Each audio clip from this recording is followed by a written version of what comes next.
know your business. Most companies don't have a wherever you are. Make it T. Truth Frequency Radio.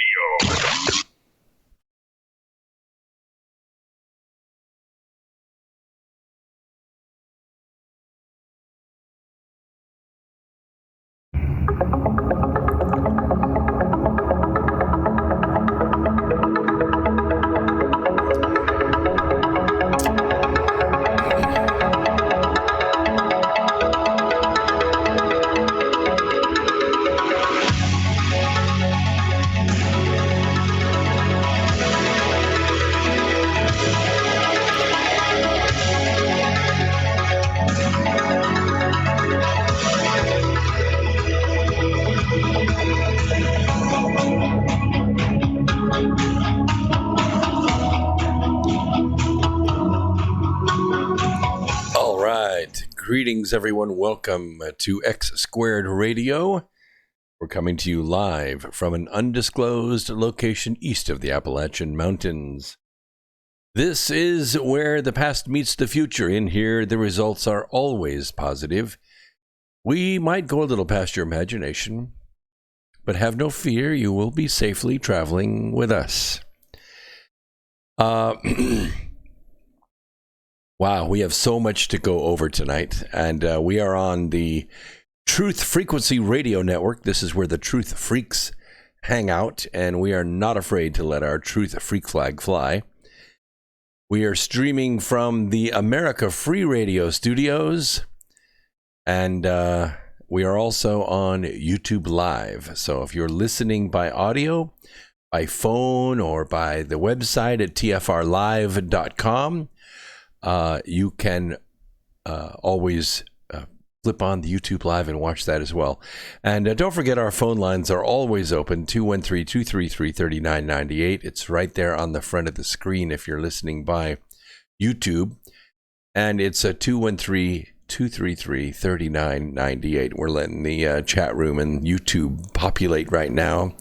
We've already been chatting for quite a long time on TFR. And lots of intelligent people in there, to be sure. By the way, if you go to tfrlive.com/x2radio, that is where hundreds of my archives are stored.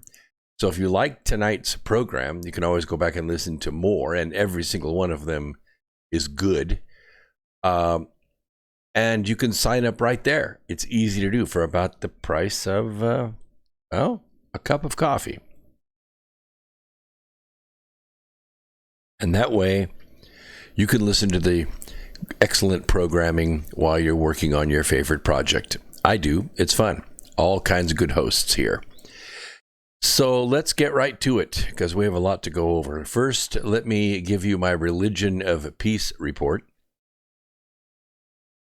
The Religion of Peace in the last 7 days conducted 23 attacks. In these 23 attacks, they killed 254 innocent people. They injured 95 innocent people. They conducted 2 suicide blasts and spread their mayhem across 12 countries. All of this from the Religion of Peace. I give this update every single week and have for years. And at the end of the year, I do a total, not only for the year, but since 9/11. It is unbelievable. We are quickly approaching 500,000 people. Yeah, 500,000 people. That's a lot. That's a lot. And that many or more injured. It's crazy. All this from the Religion of Peace. Okay, let's get started. DARPA, you've heard of them, right? Well, they have a hypersonic drone, and they've made a little bit more progress on it. Aerojet Rocketdyne is working on technology to help knock high-speed maneuverable vehicles out of the sky under a new contract from the U.S. Defense Advanced Research Projects Agency. DARPA is the headwaters for a lot of money. Money goes to universities, money goes to private contractors, to incubators, both foreign and domestic. They are also putting money into Films. Yeah, movies. Can you believe that DARPA would put money into movies? Like, you remember the Transformers movies with all the jets and, all that? Yeah, believe it or not, DARPA put money into that. And you can see it right in the credits. And a lot of people don't know this, but when the first Transformers movie was originally cast, it was supposed to be cast with Chrysler products. Yeah, the Dodge Charger was the badass vehicle in that movie. And as the movie was shooting and going along, General Motors decided that it would be a great way for them to debut their new Camaro. And so they gave $1 million toward the making of the first film. And guess what? General Motors products were featured as the Autobots, and Chrysler was the Decepticons. So just a little tidbit of information. Anyway, since 2018, DARPA has been developing a hypersonic defense interceptor. Now, we know that, these things that go Mach 6, Mach 7, Mach 8, they're hard to shoot down. You only have just a few minutes from horizon to horizon to get these things. But that's what they've been concentrating on. We've had the offensive weapons for quite some time, but now our enemies ostensibly have some offensive weapons, and these weapons can drive. Some of them can even do battle with a human fighter. Hard to believe, but the system is called a glide breaker, which is designed to intercept threatening vehicles moving at hypersonic speeds. And that's at least 5 times the speed of sound, which is about 3,500 miles an hour, moving along pretty well. Aerojet Rocketdyne will develop enabling technologies for glide breaker under the newly announced contract, which is worth up to $19.6 million. Advancing hypersonic technology is a national security imperative. Eileen Drake, Aerojet Rocketdyne's CEO and president, said in a statement, "Our team is proud to apply our decades of experience developing hypersonic and missile propulsion technologies to the Glide Breaker program. Based on the images available on DARPA's Glide Breaker program page," and I'm going to leave the link in here for you in my notes. Yeah, there's nothing wrong with that. It appears that the new tech will involve launching missiles to hit hypersonic vehicles in flight. That's a little like shooting an arrow from one moving train to another moving train going in the opposite direction and hitting a target in car number 3, berth 5. There isn't any other information about the program on the website. Aerojet Rocketdyne pointed to other contracts it has with DARPA to show its expertise in hypersonic flight using either solid fuel propulsion or engines that are air-breathing, like gas turbine engines. Both of these technologies were used in the X-51A Wave Rider, a vehicle developed by DARPA and the Air Force and NASA. It made the longest ever hypersonic flight for a vehicle of its kind in May of 2013, but it splatted. They did not recover the vehicle. Developing technologies that can knock incoming missiles or other fast-moving vehicles out of the sky is a priority for militaries around the world, because the faster they go, the faster we have to go. And, it's kind of like tit for tat, I guess. If they have 6 missiles and we have 5, well, you know what's going to happen. One of the most famous mothballed concepts was a strategic defense initiative. You remember the SDI? You remember Star Wars from Ronald Reagan's days? It was, some of it was real, but a lot of it was easily counteracted. One of the papers that I wrote, oh gosh, it was a long time ago. I'm sure it was before 9/11. They had talked about putting trucks up, like these little CubeSats, except these trucks would have rotating mirrors on them. And the idea was that you could shoot a laser from the ground, hit these mirrors, relay it around the trucks, and pretty much target anything in the upper atmosphere, because a lot of these were made to knock ICBMs, intercontinental ballistic missiles, out of the sky as they pierce the stratosphere, burn up their fuel, dump the booster, turn the warheads down, and then take off for the ground. It was designed to shoot them out of the sky with a laser. And, if the laser was powerful enough and fast enough and accurate enough, it probably could have done the job, especially when these things are at fairly low velocity as they make the turn and start heading back down to Earth. And it sounded like a good concept, but the paper I wrote said, look, these things can easily be foiled just by going up there with basically a dust bomb and blowing it up in the middle of your trucks. The dust would stick to the mirrors, and as soon as the laser hit that mirror would heat up and explode. Yeah, so it never went anywhere. They never put the trucks up. They never had the ground-based lasers that could target missiles. Just people like me think up ways to counteract things that are pretty cheap, and it foils these $250 million programs with basically bubble gum and a few marbles on the floor. All right. This is a fun segment here. I have to laugh about this because it's a prediction I made last year as I was going through the stats.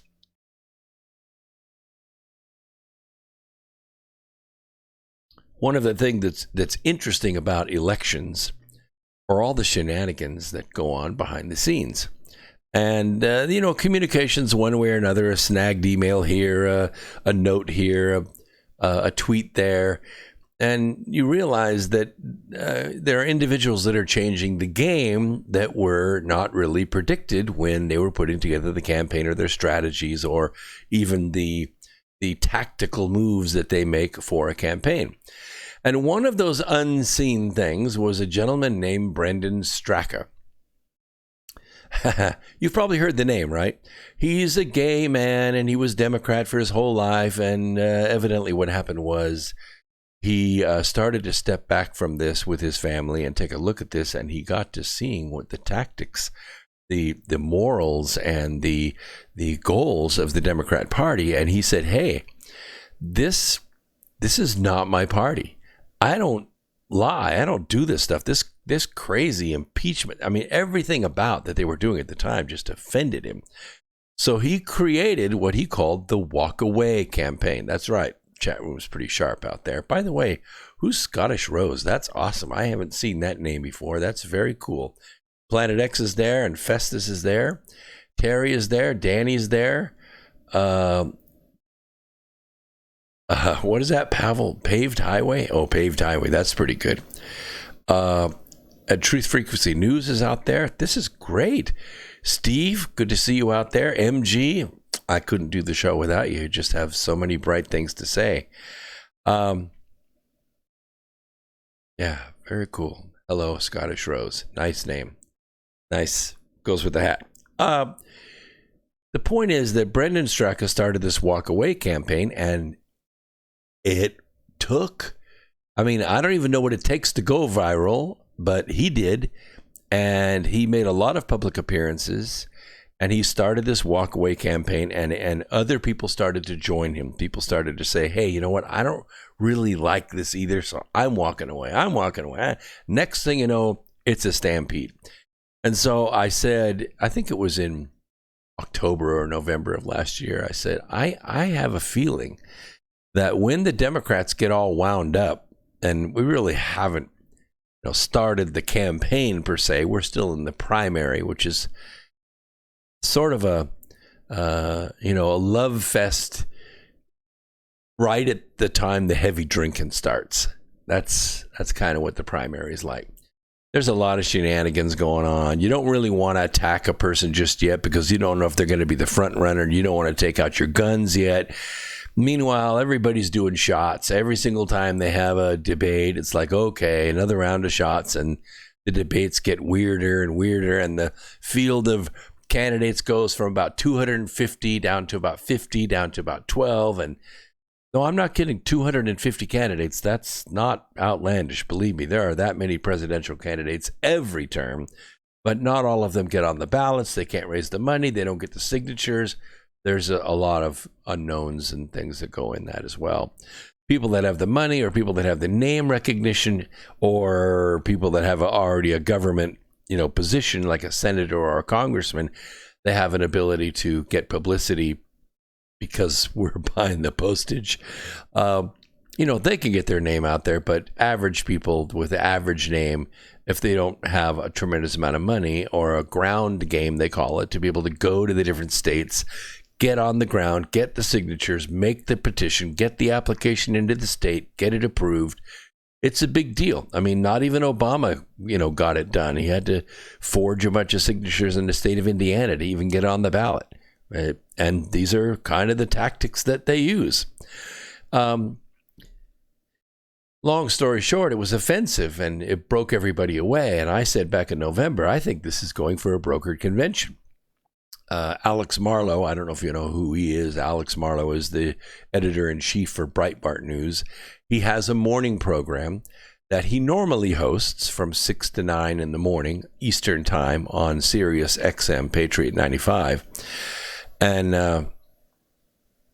Patriot 125. So we discussed this, and I told him, I think you're probably not looking at getting a nominee.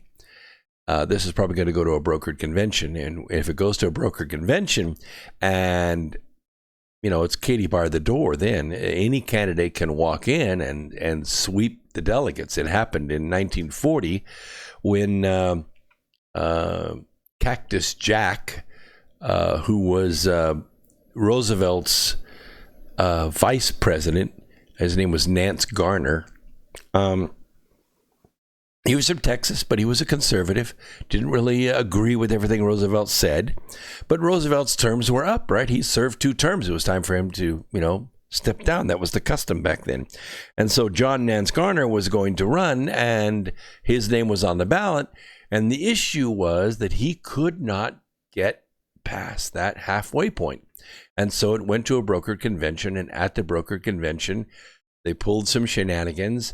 And even though Roosevelt was not even on the ballot, somehow this loudspeaker announcement said, we want Roosevelt. We want Roosevelt, came over the loudspeakers in the convention in Chicago, and everybody started chanting it. And as the chant died down, the party bosses were saying, we cast our delegates for Roosevelt, Indiana, Ohio, Texas, and on it went. And next thing you know, Roosevelt won 86% of the vote, and boom, the third term was born. Well, John Nance Garner went back to Texas, just about offed himself out of depression, but he didn't. He's a strong guy, and he had a lot of good, strong family, and they kept him in the game, and he didn't do that. But that's when Roosevelt picked Truman. Truman came in, and Truman was a flaming liberal, just like Roosevelt. And when Roosevelt died in the conservatory, no, it wasn't with the pipe wrench in the conservatory. He just had the end game of his stroke, and he passed away in the conservatory. Truman became president, and of course, the rest is nuclear bomb history. The point is that when it goes to a brokered convention, anything can happen. People that aren't even on the ballot, Hillary Clinton, could show up and sweep the delegates. Well, Senator Chris Murphy today said on the distaste of the union, he accused the Trump administration of weaponizing classified information. No, who would do such a thing?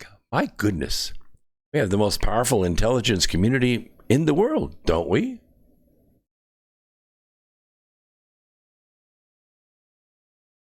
Do you think it'd be fair to do that for a president to say, hey, FBI, CIA, how many other intelligence agencies do we have? 15? I don't know. I can't even name them all.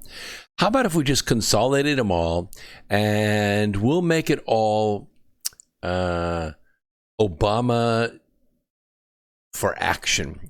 Yeah, that's what we'll do. And we'll point all the intelligence community at, let's say the top 3 candidates. Who was it then? Nominee candidates were Trump and Cruz and Kasich. Yeah, let's do that.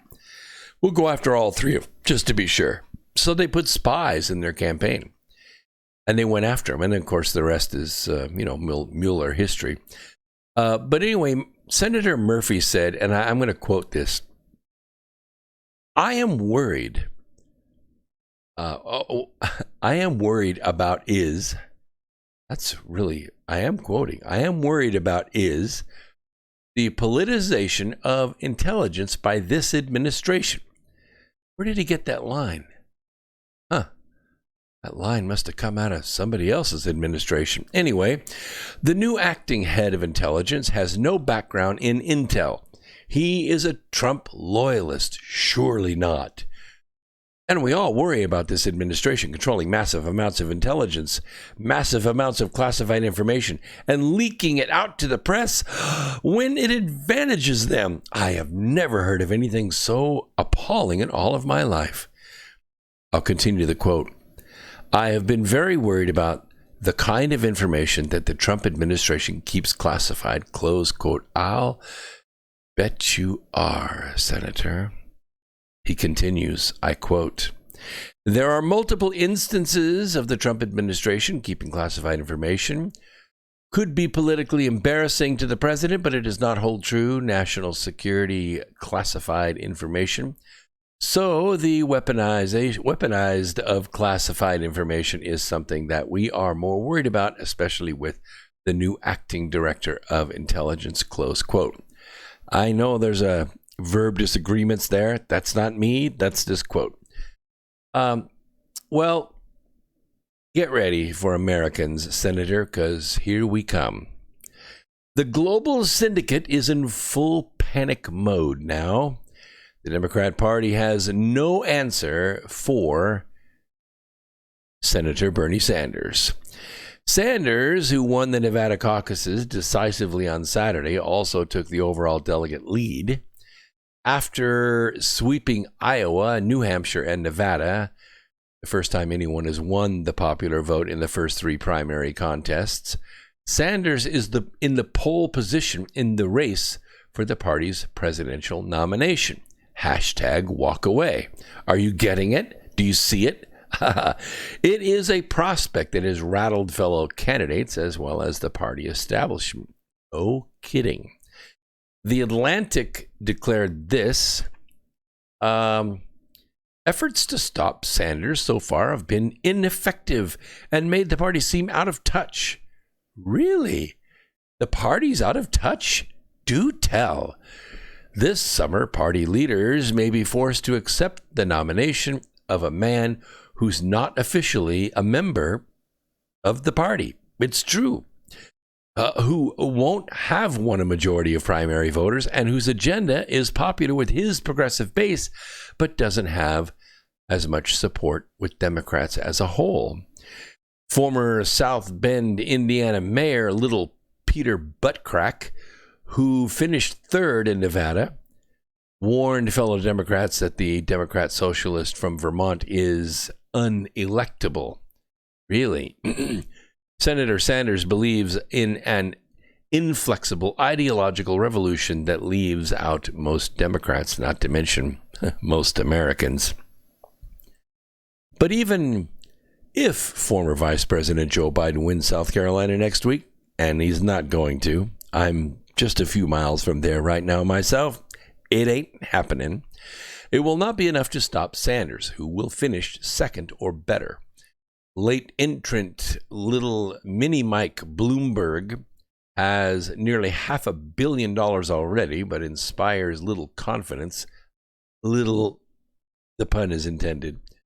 After a lackluster debate in Las Vegas last week. Although he did have one great line. You remember that line when he said, so what are we looking at here, Bernie? You're a millionaire with 3 homes. We can't do away with capitalism. We call that communism. And what are we looking at here? You're a millionaire with 3 homes. I thought crazy Bernie was going to bust a blood vessel. It was crazy. Mother Jones, not your typical middle of the road publication now. This is what they say. While Sanders' opponents may agree that he won't make the best nominee, none can agree on how to actually stop him. In the meantime, Sanders has built a political movement that might make any kind of maneuvering aimed at denying him the nomination irrelevant, and one that by its very existence neutralizes one of the most compelling arguments his opponents once had. The rest of the field could keep Sanders from winning a majority of delegates on the first ballot at the party convention in Milwaukee in July. Wow, that's going to be fun. I'll tell you more in a minute. That would allow another candidate to win in later rounds of voting with the help of superdelegates. I'll explain to you what a superdelegate is in a minute. I know you've heard it on the news and you're going, what is it? These people have I don't get it. But then Bernie's supporters might refuse to support the nominee.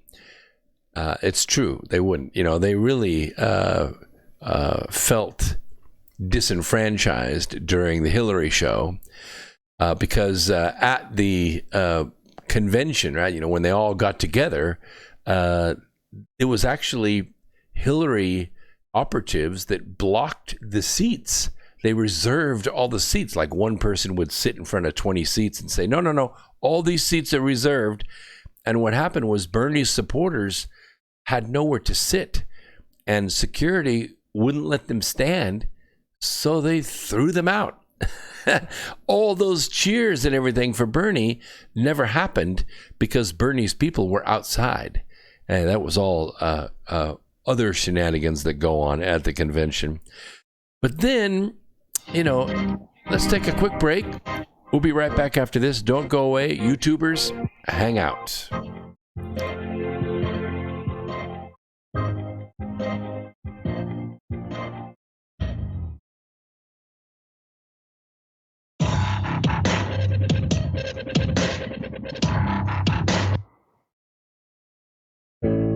The reviews for Extendivite are amazing. Here are some from Amazon. September 2018. Extendivite works in keeping my blood pressure in the normal range. I've been using Extendivite for many years now. May 2018. Great product. I use regularly and I rarely get sick. March 2018. This product has relieved what appeared to be angina pain in my chest and shortness of breath after climbing stairs. I'm quite happy about it. February 2018. My husband, son, and I have been using this product for a few months now, and we have noticed an improvement in our joints and blood pressure. Tell us your story. Get Extendivite today. To order, call 1-877-928-8822. That's 1-877-928-8822 or visit heartdrop.com. Extend your life with Extendivite. Okay, nurse, let's get this man to the ER stat. Right away, doctor. We see this every day. Heart attack or angina pain due to blocked and clogged arteries. Chelation can remove obstructions or blockages from arteries and help avoid painful and expensive surgery. Now there's Angioprim. It's a liquid oral chelation product that you take with juice. You start to feel the results fast. Angioprim increases blood flow all over the body, and that means more energy and strength to take on the day with less aches and pains. 60 years of research has gone into chelation, and Angioprim is the result. A safe and easy way to unblock your veins and arteries from buildup that slow circulation. Paging Dr. Jones. Please report to the emergency room right away. Log on now for a special radio offer from Angioprim. That's angioprim.com/radio. ANGIOPRIM. Angioprim.com/radio or call 877-882-7221. That's 877-882-7221. Hey everyone, it's Mark Sargent from Strange World, broadcasting live every Tuesday evening, 10 to 12 Eastern, 7 to 9 Pacific, right here on True Frequency Radio. Strange World covers a wide range of topics, from enclosed world theory to lunar waves to the end of the world in film. It's basically doomsday with a silver lining. With the audience as my co-host, we take an optimistic approach to all things conspiracy and promote confidence, hope, and humor whenever possible. If there's a topic you want us to cover or a guest you would like to see interviewed, please email me at msargent23@comcast.net. So please join me and tell your friends about Truth Frequency Radio, the leader in real radio programming, bringing you quality, cutting-edge broadcasts from around the world.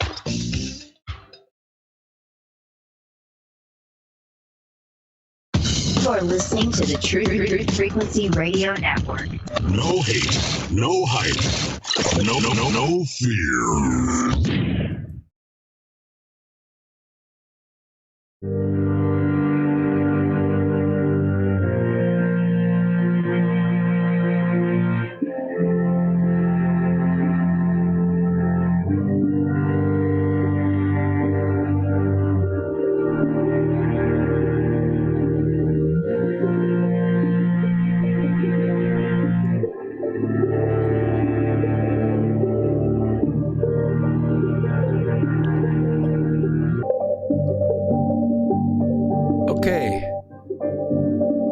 Welcome back to X Squared Radio. We're coming to you live through the America Free Radio studios somewhere east of the Appalachian Mountains. I wanted to remind you, coming up quickly now is the Human Origins Conference. It is April 2nd through the 5th. It is in Albuquerque, New Mexico. It is going to be awesome. 30 hours of the best speakers in this genre. Myself and Brad Olson and Laura Eisenhower and many, many others. I can't go on, name them all. Easy to do. You can find the tickets at Eventbrite. The easiest place to get them is at my website, brooksagnew.com, brooksagnew.com. Go to the upcoming events and click on the Human Origins Conference. That's the easiest way to get there. Okay, let's get back to it because we're talking about this convention. We're going to finish this off and then I'm going to give you a coronavirus update. Lots going on in the chat room about that. You're exactly right. Let's see if I can find the person that said it. Chuck, yes. Chuck says coronavirus quarantine is broken and Trump is furious. That's correct. There's a little bit more to it, but I'm gonna break it down for you. Absolutely, keep you safe. That's what I'm here to do. What is that? Oh, I see new people in the chat room all the time. What is that? Cash down. That's pretty good. So. The point is that the party's going to have to try to pick the pieces up here, and it's sort of like a runaway train for them. All their cars have been decoupled, and only the communist car is barreling toward the train station. A couple things can be learned from the New Hampshire's first-in-the-nation primary election. President Trump showed absolutely historic strength. He won a record number of New Hampshire primary votes. This is the same primary, by the way. They have the Republican and the Democrat all at one time. And the revolution is no longer canceled as Senator Bernie Sanders edged out a hard-fought win in the same race he dominated 4 years ago. Although, I have to say, he didn't get as many votes as he got in 2016. You see, the walk-away campaign also damaged his followers because some of his followers were actually Democrats before. And you can't say that this time. This time, it's a little bit different. Not so many Democrats, a lot more socialists. Now, mostly because the 14-year-olds who were around during the 2016 campaign, guess what? They're 18-year-olds now. Yeah, they've all been greased up by the government schools and they're ready to vote socialist. So what does all this mean? Well, if you were hoping for a little more clarity after the Iowa Democrat caucus's Apageddon, you've got it. It just might not have been the kind of clarity you were looking for. Biden's probably room temperature, for public office anyway. Bailing on the state in which your campaign workers, volunteers, and donors invested before hearing the results is pretty disrespectful, in my opinion. South Carolina is already as vacant as a pub that's run out of beer. Rivals Tom Steyer, who, yes, he's still in the race. If you got the dollars, you can stay there. Of course, he's got some hellacious political action committees he's funding. And Crazy Bernie are surging there. And after his weak performance in New Hampshire, his donors are finding other things to spend their money on. Bernie could become the nominee. It's a fragmented field, but New Hampshire reminded us that Bernie's support is very strong because, remember, these are just 14-year-olds that are just 18 now, and his supporters are committed. I don't mean they're crazy. I mean they're dedicated to Bernie. Well, maybe a little of both, but having fought and lost against the rigged system of the DNC once before, under the Hillary Victory Fund, we know Bernie's ready for a long fight. If the field narrows and his popularity with the Democrat base consolidates, he could win it outright. However, I don't think that's going to happen. It's looking more and more like many of the top candidates will be in it for the long haul, and they're going to prevent Bernie from reaching the delegate threshold. Little Peter Buttcrack and Senator Amy Klobuchar have made the race interesting. Be honest, these two people who you had never heard of before, they announced their candidacies, have pulled off some pretty amazing stuff. In 2 states in a row, the former mayor of South Bend, Indiana. Does anybody even know where South Bend, Indiana is? I mean, I've been there because there's a couple of plants there that make electric vehicles that I was working with for a while. And the plant that is a subcontract plant that manufactures vehicles is there. Hi, Chuck, if you're out there. It has kept Bernie from big margin victories. They're kind of like a Jehovah's Witness dog. Like once they get a hold of the cuff, they just, and you can't shake them. That's kind of what it's like. Bernie's trying to shake him off the cuff, and he's just not a young man anymore. So do the results in New Hampshire then serve as a start to some glorious underdog story? Nah, I'm not feeling it. I'm not there.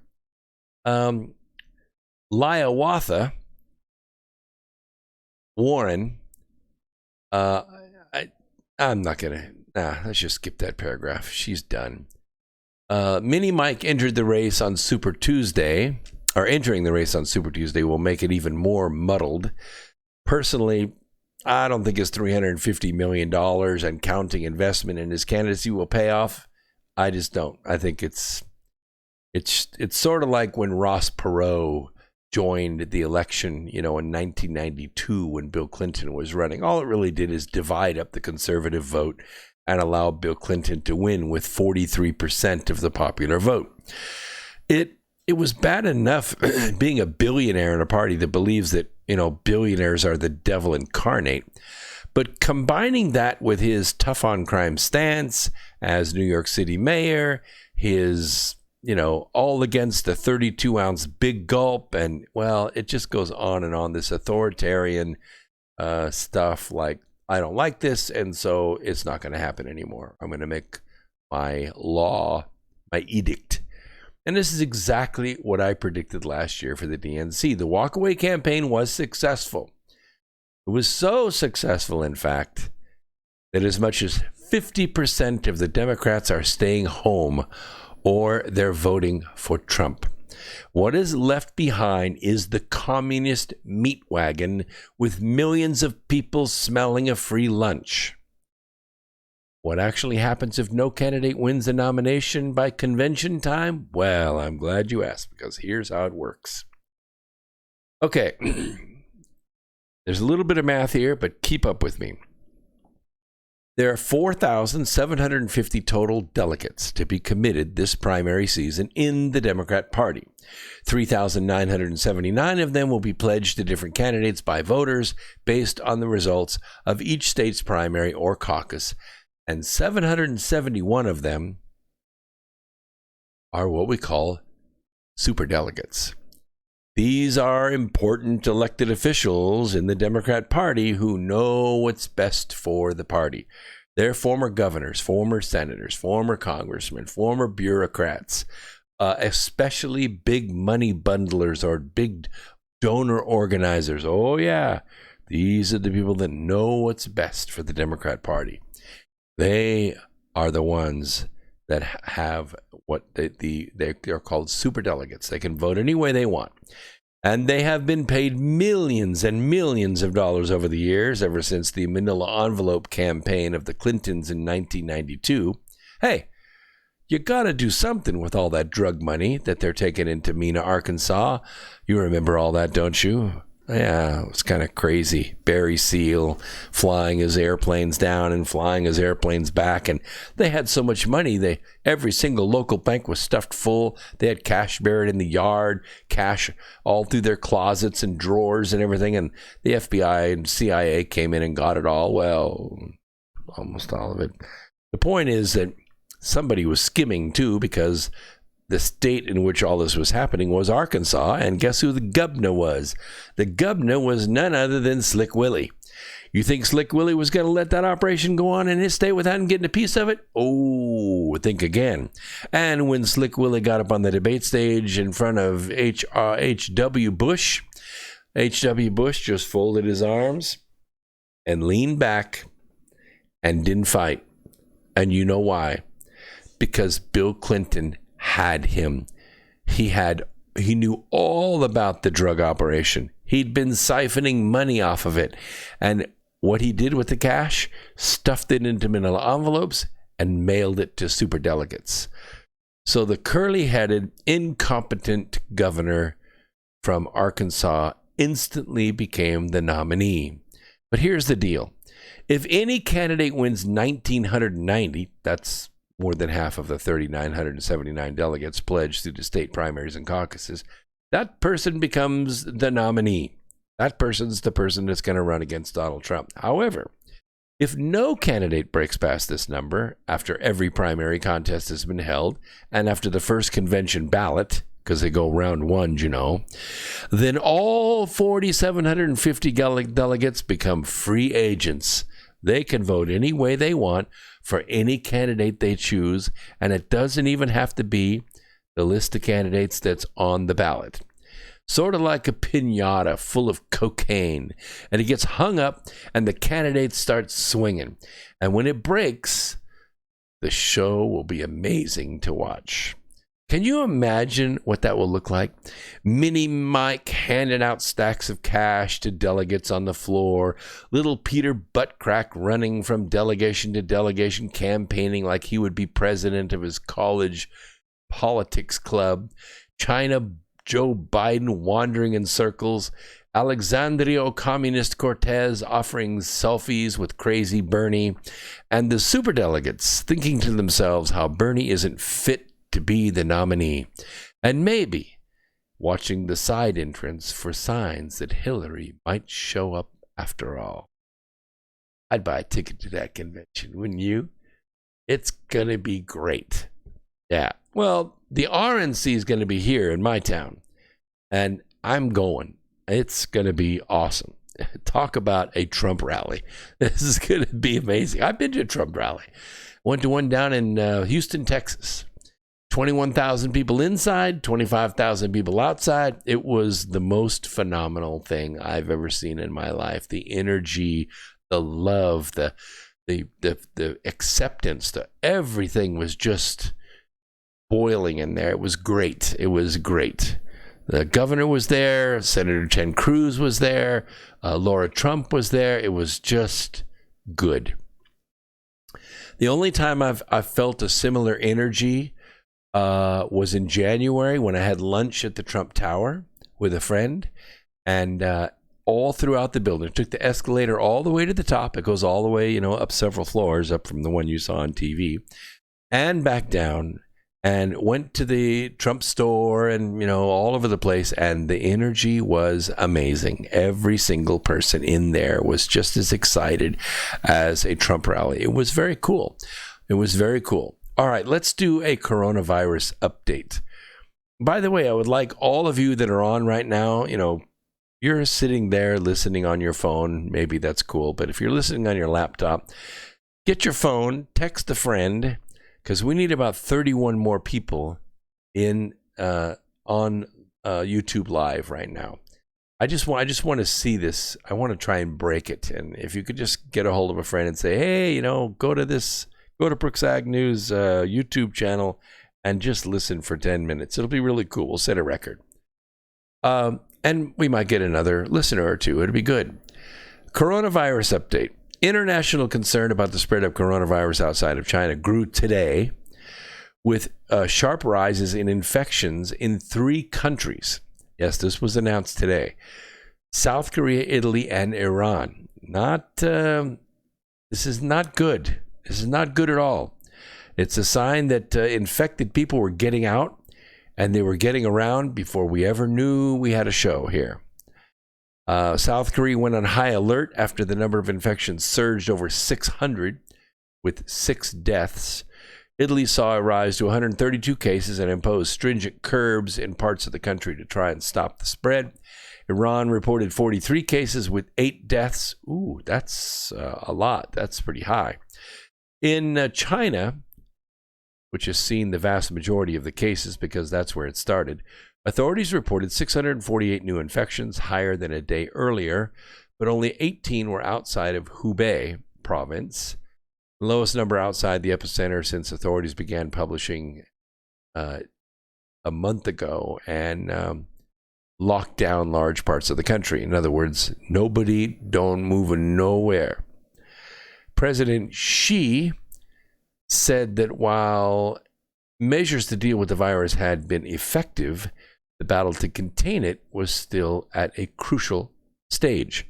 State-run television urged people to avoid complacency. I told you Wednesday night on this program that they had drones going up and down the roads telling people in Chinese, don't get out of your house, don't go to the store, don't go to the game, don't go to work. We see you on the streets. You're going to be forcefully quarantined. And you better not be spotted out there without a mask in a public area. The virus reportedly, and I use that word in italics, has killed 2,442 people in China, which has reported 76,936 cases, and has slammed the brakes on the world's second largest economy. It has spread to some 26 other countries and territories with a death toll of around 24, according to a Reuters tally. It has been fatal in 2% of the reported cases, with the elderly and the ill being the most vulnerable, according to the World Health Organization. Although we are seeing perfectly healthy adults, not children, but adults, 30, 40, 50 years old, take the dirt nap with this flu. And I have discussed with you the symptoms a few times.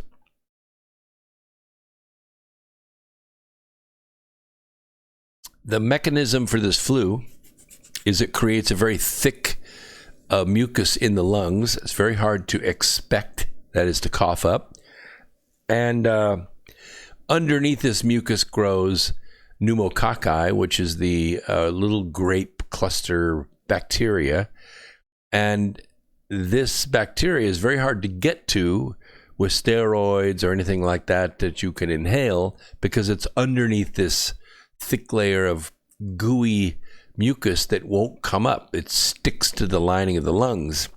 Well, of course, the pneumococci irritate the lining of the lungs, which makes it very painful to breathe. And when you cough, it feels like your lung is going to come out of your mouth. That's not the bad part. The bad part is the pneumonia virus itself, as it respirates, it makes a waste product that is poisonous. It's toxic. And it goes straight into the bloodstream because it's right there in the alveoli of the lungs. It goes right into your bloodstream. Your kidneys and your liver go to work to try to remove it, and it ends up killing your kidneys. It can severely damage your liver. For men, it also can go after the testicles and leave you sterile. Not a good effect of this virus. It is, even if you don't die, you're going to have long-lasting effects from this. It is not good to get this.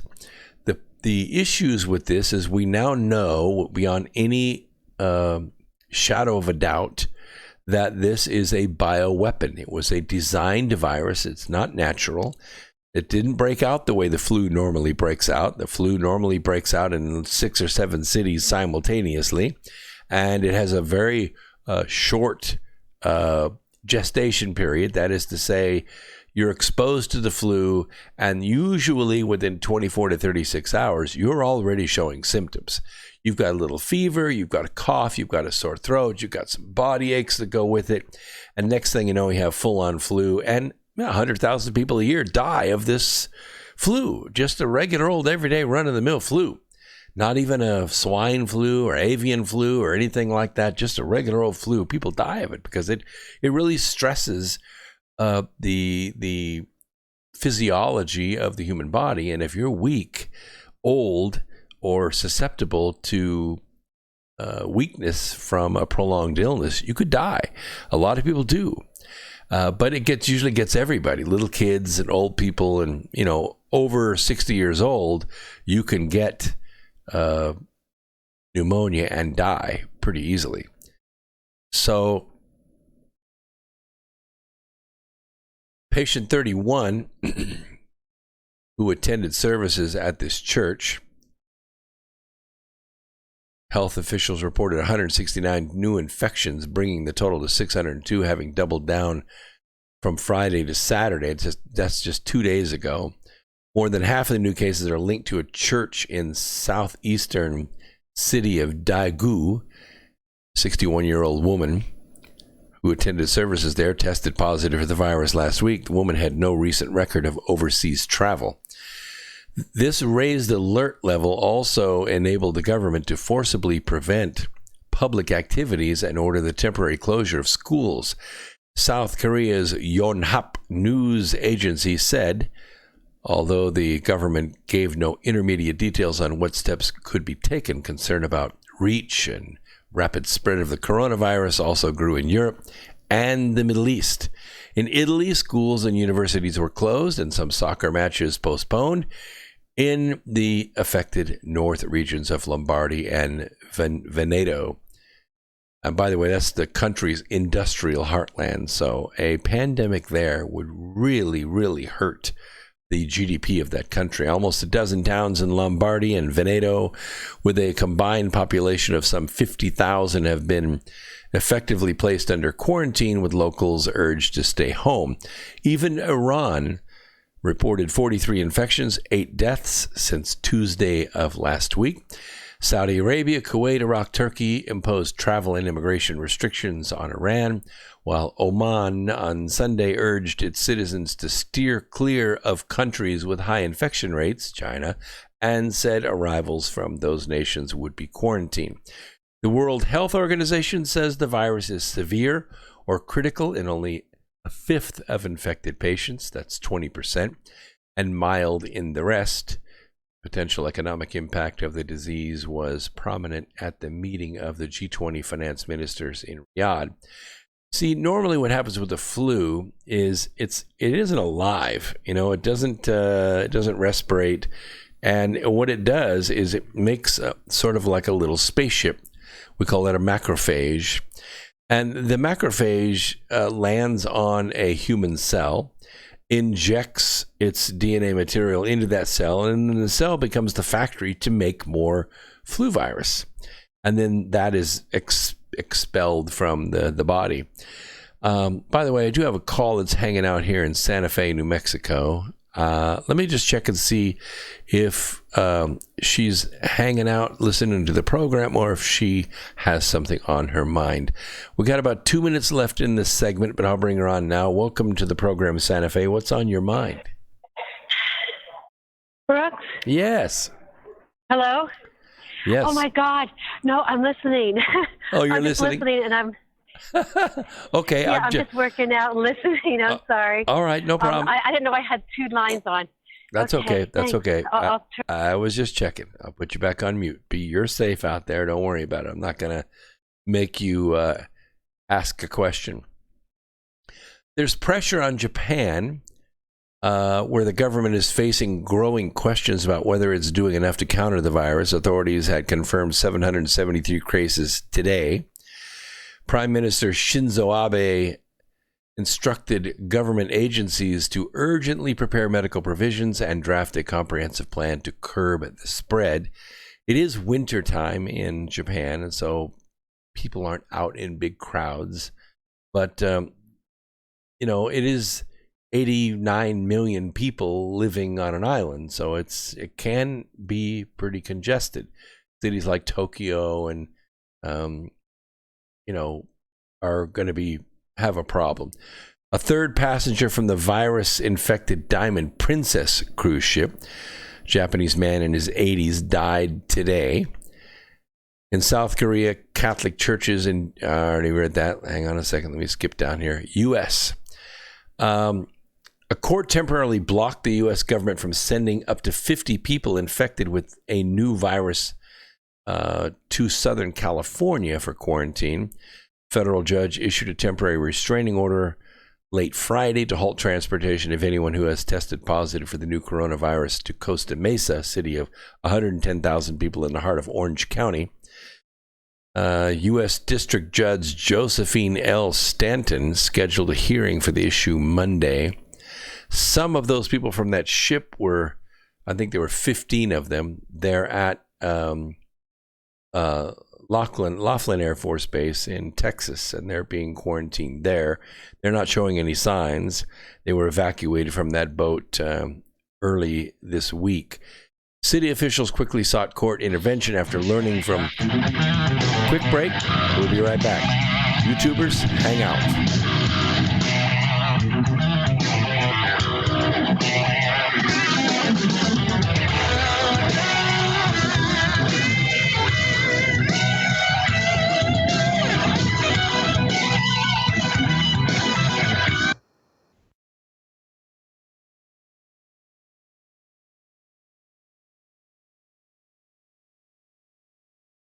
Truth Frequency Radio is your number one source for news and information without the hate, hype, and fear. We're proud to feature cutting-edge programs like The Christopher Everard Show, The Covert Report with Susan Lindauer, Enemy Within Radio with Tom Barnes, Freaky Friday with The Woo Crew, The Gematria Effect with Zachary Hubbard, America's Evil Genius with Travis Cook, Phoenix Rising Radio with Phoenix, Quantum Connections with Lucky, and dozens more. Did you know you can listen from any telephone by dialing 641-793-7117 or call into your favorite show toll free at 833-TFR-LIVE. Uncensored talk and news you won't hear in the mainstream media. Truth Frequency Radio, your protection from deception. Former candidate endorsing the current frontrunner. I'm Jane Metzler, Fox News. We're going to say it with grace. We're going to say it with style. We're going to say to all those who say liberty and justice cannot be done, sure hell can be, because we're here and we're with Bernie. That's New Age author and spiritual leader Marianne Williamson joining Bernie Sanders at a campaign rally in Austin, Texas. Bernie Sanders has been taking a stand for a very long time. He has been consistent. He has been convicted. He has been committed. And now it's time. I'm here and you're here because it's time for us to take a stand with Bernie. That Texas rally, the fourth for Sanders in the Super Tuesday state in the past 24 hours. Sanders won big in yesterday's Nevada caucuses, getting support from every demographic group but people over 65. Texas has 228 delegates at stake on March 3rd. Only California has more, 416. First up, South Carolina's primary, 54 delegates at stake there this Saturday. The next candidates debate on Tuesday night. Pete Buttigieg, meantime, alleging material irregularities linked to the early votes cast in yesterday's Nevada caucuses. And he wants to look at the paperwork. He says there is a razor-thin margin separating him and second-place finisher Joe Biden. Nevada's Democratic Party says he should request a recount. Motion denied. U.S. District Court Judge Amy Berman Jackson denying Roger Stone's request that she recuse herself.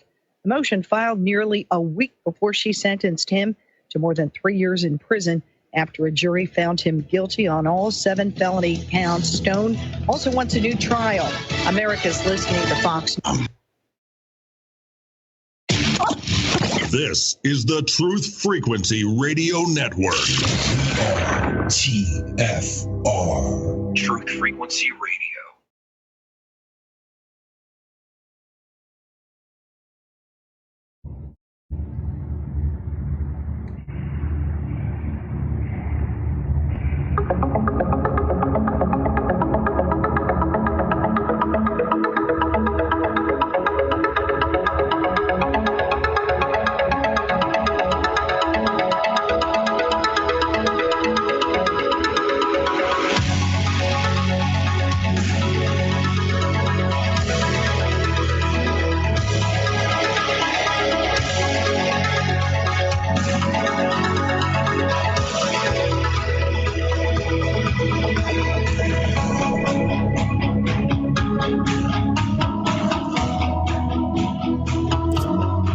Lots of good action.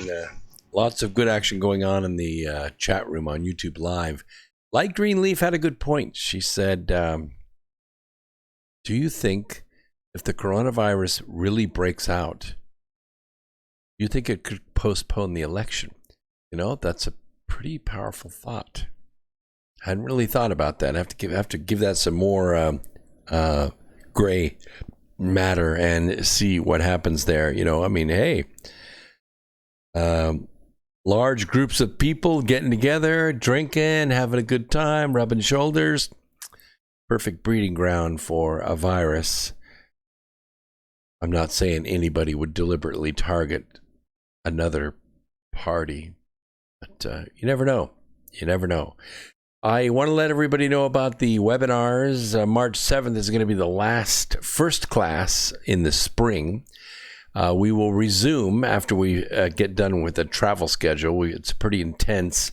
April, May, June, July, August. We're going to be traveling a lot, going out there to speak. Of course, we're going to the Human Origins Conference in April. Shortly thereafter, we'll be in Sedona, Arizona, the following week with Suzanne Ross up there with Beyond the Matrix. And then at the end of May, we'll be at Contact in the Desert. That's going to be huge. They're expecting 8,000 out there. I am the keynote speaker Saturday night, 9 o'clock in the big room. I'm doing a presentation on asteroid mining and the future of energy. Oh, it's going to be good. And I'm going to be introducing my 11th book at that conference. It's going to be about, you guessed it, asteroid mining and the future of energy. And it's going to be in color. Oh, I had to do it in color because the pictures are amazing. You just cannot do justice to this subject in black and white. So it's going to be a color book. We're going to introduce it at that convention. You want a signed copy? It's going to be a piece of history, let me tell you. That's a great place to be. And then in June, we're doing a dry run for the North Pole Inner Earth Expedition. And then in August, we have 2 events. One is at the beginning of the month, which is the Psychotronics Society of America. And the last one is an appearance with George Noory in Asheville, North Carolina. This is a live event on stage. It's going to sell out. If you want tickets, you have to get there early. And the way to do that is to go to my website, brooksagnew.com. So you have 2 choices. Sign up with the webinar, which is basically 2 classes. One is 2.5 hours, and the other is about 1 hour and 15 minutes, plus or minus, because we always have questions. That's included for $47, and that will kickstart your roaring 20s and get you started on setting goals and learning how to do it properly and use my tools to do it. And then an opportunity for further mentoring to come with that if you want. And then on the other side of the menu there is the upcoming events, and you can sign up for these. And I would be just overjoyed to see any one of you live, and I just think it would be amazing. We've been friends for too long. You've been, some of you, listening to me for years and never met me, and this is a good time for you to do it. So sign up and get it done. Let's get it done. Let me just go ahead and put the Contact in the Desert one up there too, so you can see it while I'm starting this one. What is this all about? I mean, why weaponize the coronavirus? We talked about it Wednesday night using some binary logic. One is it was either released on accident or it was released on purpose. If it was released on purpose, what purpose? Was it the purpose of the guy that snuck it out of the lab, or in the trash, or on his badge, or in a test tube and released it at the market? Or was it released by the government to do exactly what it's doing, to destabilize and depopulate their country and do the same thing around the world? This is going to be a tough one. It's going to be a tough one because it's not the kind, normally when the flu breaks out, it ends up mutating because the lab, which is our bodies, keeps making this virus over and over again. And if it's a natural virus, it mutates. And what happens is people build up antibodies to it, right? Everybody that gets sick with it, you get over it and you don't get it again. You may be immune to it the next year and the next year because the human body has a way of making its own antibodies to a disease that it gets. But this one's different. This one's not going to mutate. This is a designer bioweapon. It's designed after the AIDS virus. You know what that means? It means when you get it, it's very difficult for your immune system to kick it because it disables your immune system because of its enzymatic structure. That is to say, the physical shape of the macrophage allows it to bypass the human immune system. For a long time, it takes a while for the body to make this happen. And although we can develop antibodies and get rid of the pneumonia itself by, coughing it up and taking vitamin C, a lot of things can actually kill the bacteria that's killing us. Yes, we can do that. But this virus is a tough one. It's not going to be easy to beat. So in answer to your question, Light Greenleaf, I don't know. If this thing goes viral, pun intended, it's a possibility that the conventions could be delayed. What is that? Gang of Four. Brooks, have you heard any news on major news of outbreaks in Chinese prisons? No, I haven't. But news doesn't travel. Bad news doesn't travel very easily in China. They're discouraged. You can't even go outside with a bad attitude because it affects your social score. You get demerits for anything that's sort of antisocial, like, yelling at people or being sick or going outside without a mask when you're ill. All of these things affect your social credit score. And so the culture in China is you don't spread bad news. Good news is fine. Happy cat. The happy cat with the, that little swinging arm. You've seen the cats in the windows in anime movies. You ever seen that? That's the happy cat. That's supposed to be good luck. That goes way back. I don't even understand what it means. But the point is, bad news doesn't travel in China. And bad news out of Chinese prisons doesn't travel at all. So, it's a way to kind of lighten the load, maybe. I don't know. What is it all about? Well, there turns out there's a thing called Agenda 21. How many people have heard of Agenda 21? Okay, I get that. I see the show of hands. But, there are different aspects to this because the people that put together Agenda 21 are private investors that are trying to scoop up the world's reserves of stuff that sustains human life. For instance, Agenda 21 has acquired huge areas of ocean. Yeah, and in these areas of the ocean, they're saying, okay, no more fishing. You cannot fish in these areas. Well, what do you mean we can't fish in those areas? We've been fishing there for thousands of years. Well, you can't anymore because, see, now we own this ocean. And so we're protecting this ocean from being fished out. We gotta protect the fish and the woods and the fresh water. the Agenda 21 people are furious, absolutely furious at President Trump to have the audacity to not let snow melt run down the river and run out to sea. What do you mean you're going to stop some of that water and water almond trees in Central California? Are you crazy? This water has to go out to San Francisco and go out to sea. You see, the water that for hundreds of years has been used by farmers in this country, Agenda 21 is now taking possession of these as an asset, as a protected asset, and they're forbidding the water from being used for irrigation. That water has to flow, and it has to flow all the way out to the ocean where it mixes with seawater and it's lost. It doesn't make any sense to me, but it does to Agenda 21 because they have an agenda. What is it? Well, the United Nations, for some people, conjure up images of benevolent organization intended for the preservation of human life wherever conflict occurs. Nothing could be further from the truth. Encouraging international cooperation and peace. Yeah, right. You ever been to the UN building in New York? You ever been? Well, I mean, the thing about the UN building in New York is they have the best buffet in the entire city.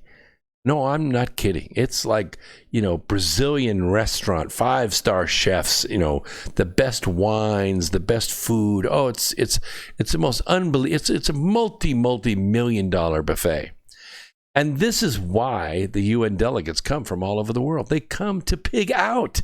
They come because they love the food, they love the wine, they love the women, and the women love them because they're throwing out gold and throwing out money that their home countries give them to come to the United Nations. Oh, man. And what? Yes, there has been talk of kicking the UN out of the United States and taking back that building, but you don't want to do that. You don't want to do that because every inch of that building is bugged. Every bathroom, every office, every closet that will hold 2 people, believe me, it's bugged. Everything that's thought about in that building is recorded and monitored by at least 2 people. I'm just telling you, don't want them to move out because you want to keep your friends close. You do. But you want to keep your enemies even closer. And almost everybody in that building is an enemy to the United States. You don't want them to go anywhere else and be in secret. We have that building wired from top to bottom. And, once the red wine starts flowing and there's plenty of red meat and plenty of short skirts, let me tell you, the lips get loose. They talk. So what is this? What is this Agenda 21? Well, some say it's a UN plot. Maybe. I think it goes much higher than that. This is actually the core of the global syndicate. The local government implementation of Agenda 21 was prepared by the ICLEI for the Earth Council's Rio 5 Forum. That was in 1987, Rio de Janeiro, Brazil, for the 5th session of the UN Commission on Sustainable Development and for the UN General Assembly's Earth Summit 5 special session. Now, the United Nations plot to depopulate 95% of the world by 2030. Yeah, 95% of the world's population. Agenda 21 was the United Nations Department of Economic and Social Affairs Division for Sustainable Development and was apparently developed as a means of reconstructing the world population to lessen environmental impact, for whom I have no idea if there's only 5% of the people left in the world. And I guarantee you most of those 95% are the people that know how to do stuff. Like, who's going to make your gas, let alone pump it, if you killed off 95% of the world? Huh? Or you have a lifetime supply of gas. I see. So you're going to survive. You have plenty of food and everything stored in your underground bunkers, and you're going to survive. I get it. So as the UN put it, and I'm going to quote here, okay? Comprehensive, anytime you hear the word comprehensive, you need to cover your butt. I mean, cover your butthole, because something's about to happen. Comprehensive plan of action to be taken globally, nationally, and locally by organizations of the United Nations system. I call that the global syndicate. Government and major groups in every area in which humans have impact on the environment. Although the language used in the original 70-page report that the UN published on Agenda 21 is vague and it's open to interpretation, that's the whole idea, as well as plausible deniability, the intentions in certain sections are very clear. Depopulation to lessen environmental impact and stop overpopulation leading to instability. You think 7 billion people have destabilized the world? I'll look for some answers in the chat room here, but you think 7 billion people, really? I mean, have you taken a drive across, any country other than maybe India? And I've taken a drive across Nepal and across China and Japan. And I can tell you right now that, yeah, we have greatly populated cities. But if you look at a 3D graph of the continental United States, we only have about 8 or 9 cities that are really densely populated. The rest of the country's pretty rural. I mean, I'm not saying rural like one house per mile, but I mean suburban. It's one story, not multi-story like Hong Kong. It's not like Hong Kong. Most of our country is rural. I mean, yes, you have New York City, but New York State is one story. Get out, people. Drive across Kansas sometime. Drive across Texas sometime. You'll be amazed how much open space there is. While this sounds like a positive thing in some aspects, and if you really support this, I highly recommend that you be the first to go. Go ahead and get in your bunker now and beat the rush, and we'll take it from here, okay? Anyway, more policy changes at governmental level alone cannot create an environment where big enough changes can come about in a short space of time. So, a big so. Global epidemic.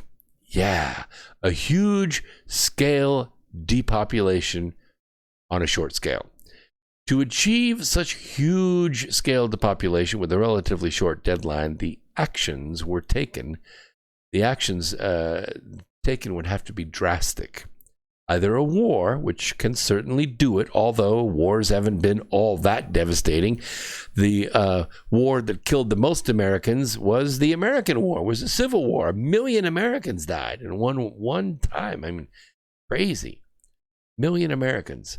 I mean, a lot of them died in the battle, but 500,000 of them died after the battle, so they died in the war.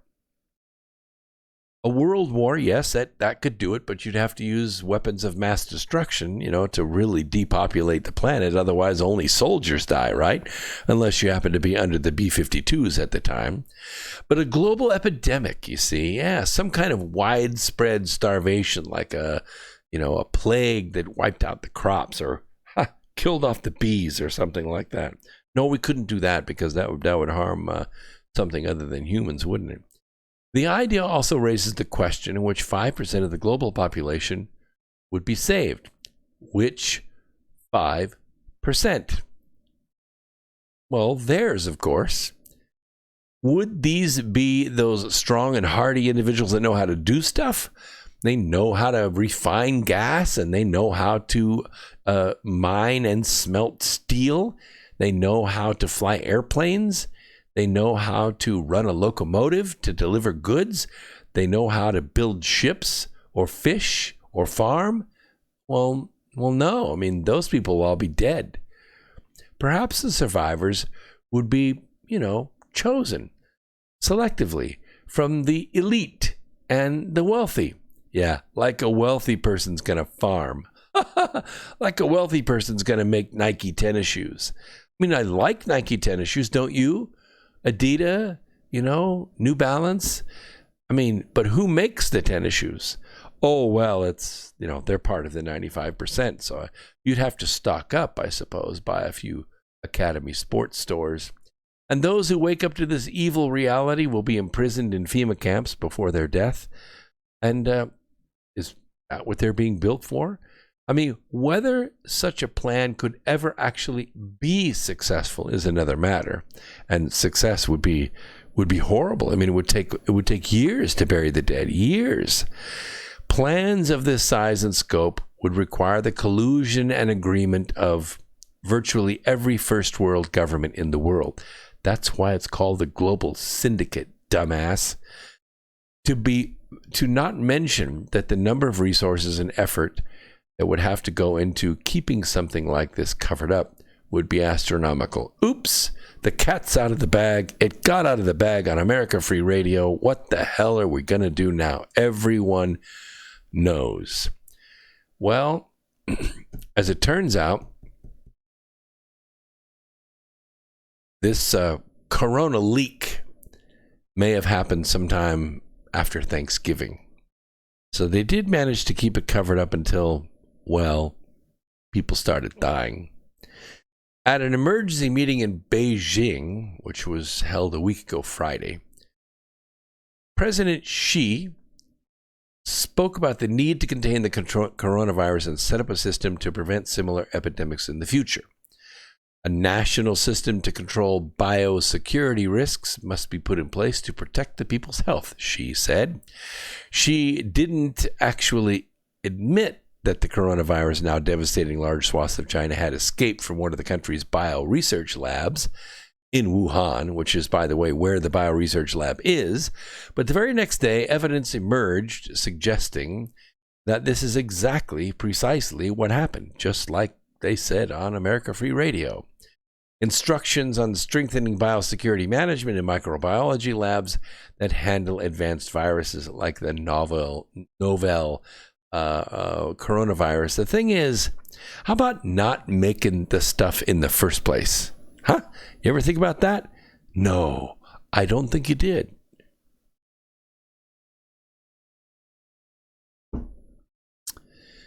It sounds like China has a problem keeping dangerous pathogens in test tubes where they belong, doesn't it? And just how many microbiology labs are there in China? Well, I mean, the one we know about is in Wuhan, but there could be others. It turns out that in all of China, it's a big country, 1.3 billion people, there's only one. Yeah, that's it. And it's located in the Chinese city of Wuhan.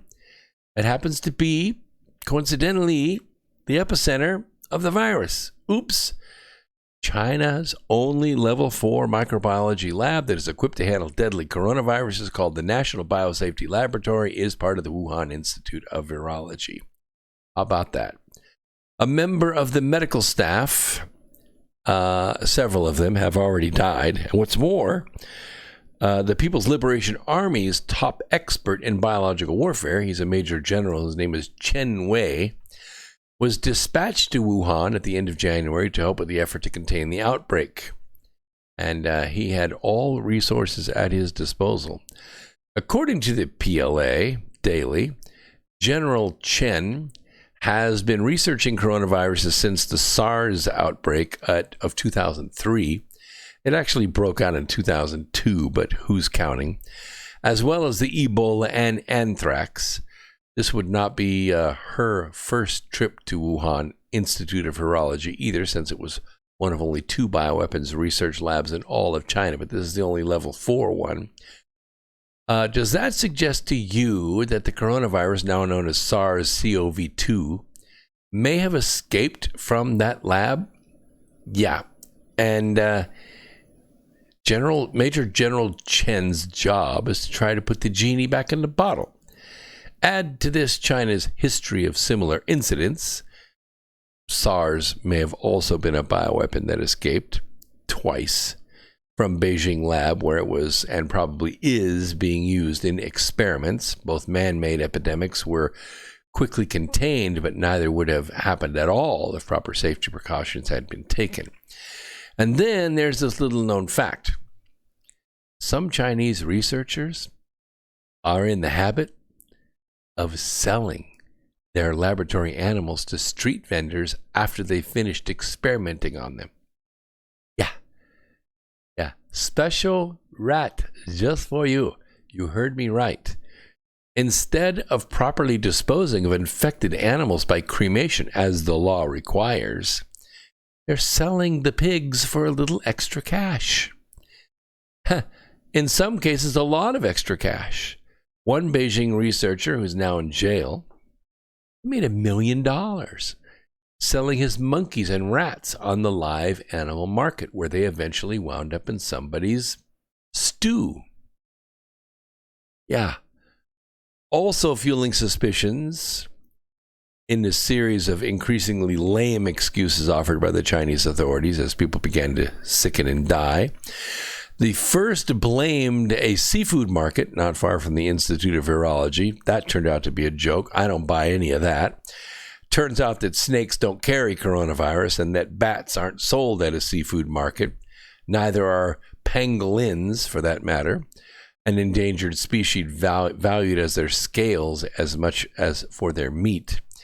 The evidence points that this new disease was carried out at the Wuhan Institute of Virology. The virus may have been carried out of the lab by an infected worker or crossed over to humans when they unknowingly dined on a lab animal. Whatever the vector, Beijing authorities are now clearly scrambling to correct the serious problems with the way their labs handle deadly pathogens. How about that? We'll take a quick break and we'll come back right after this. Don't go away, YouTubers. Hang out. We'll be back.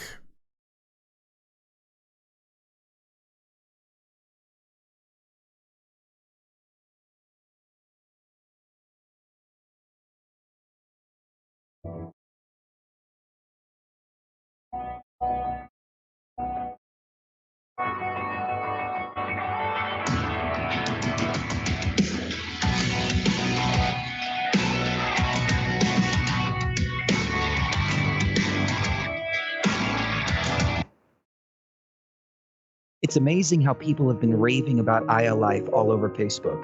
They've been posting their testimonials just because they want to get the word out because it's worked so well for them. If you're not familiar with iLife, it's a 99% pure CBD oil, but the secret is the synergy between the hemp and the ayahuasca vine, the non-psychoactive component of the ayahuasca tea.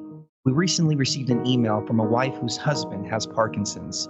For the first time, he's been able to sleep through the entire night. Another customer reported that they're no longer using NSAIDs because their tennis elbow has been relieved with iLife. The reports have been phenomenal and much more than we ever expected. Everyone should have access to this. That's why if you head on over to iLife.com right now and use coupon code TFR, we'll give you $5 towards your order. And we'll even ship it worldwide. That's iLife.com, AYALife.com. So, you love talk radio? Then you'll love TalkStreamLive.com. TalkStream Live is always on, 24/7, with the best streaming talk shows. Find your favorite talkers and discover some new ones. It's free, readily available online or on mobile with any smartphone or tablet. Finding your favorite talk shows all in one place has gotten a whole lot easier. Just go to TalkStreamLive.com. Be sure to download the free apps from Google Play or the iTunes App Store.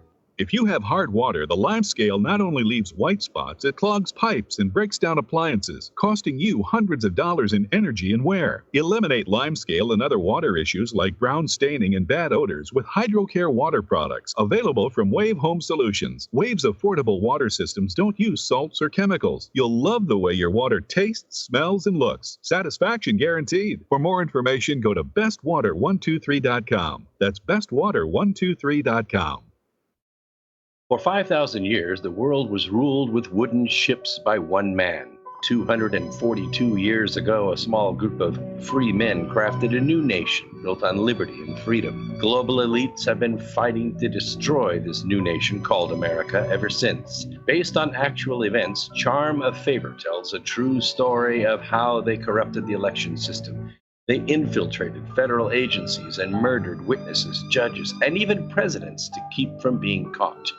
Now, the largest and wealthiest crime syndicate the world has ever known has been drawn out of the shadows. They have killed hundreds of Americans and recently attempted to assassinate half our congressmen. Still, they escape arrest through an almost supernatural charm of favor. Read Charm of Favor and be prepared to open your eyes to what may lie just around the corner. Charm of Favor is available on Amazon and Barnes & Noble.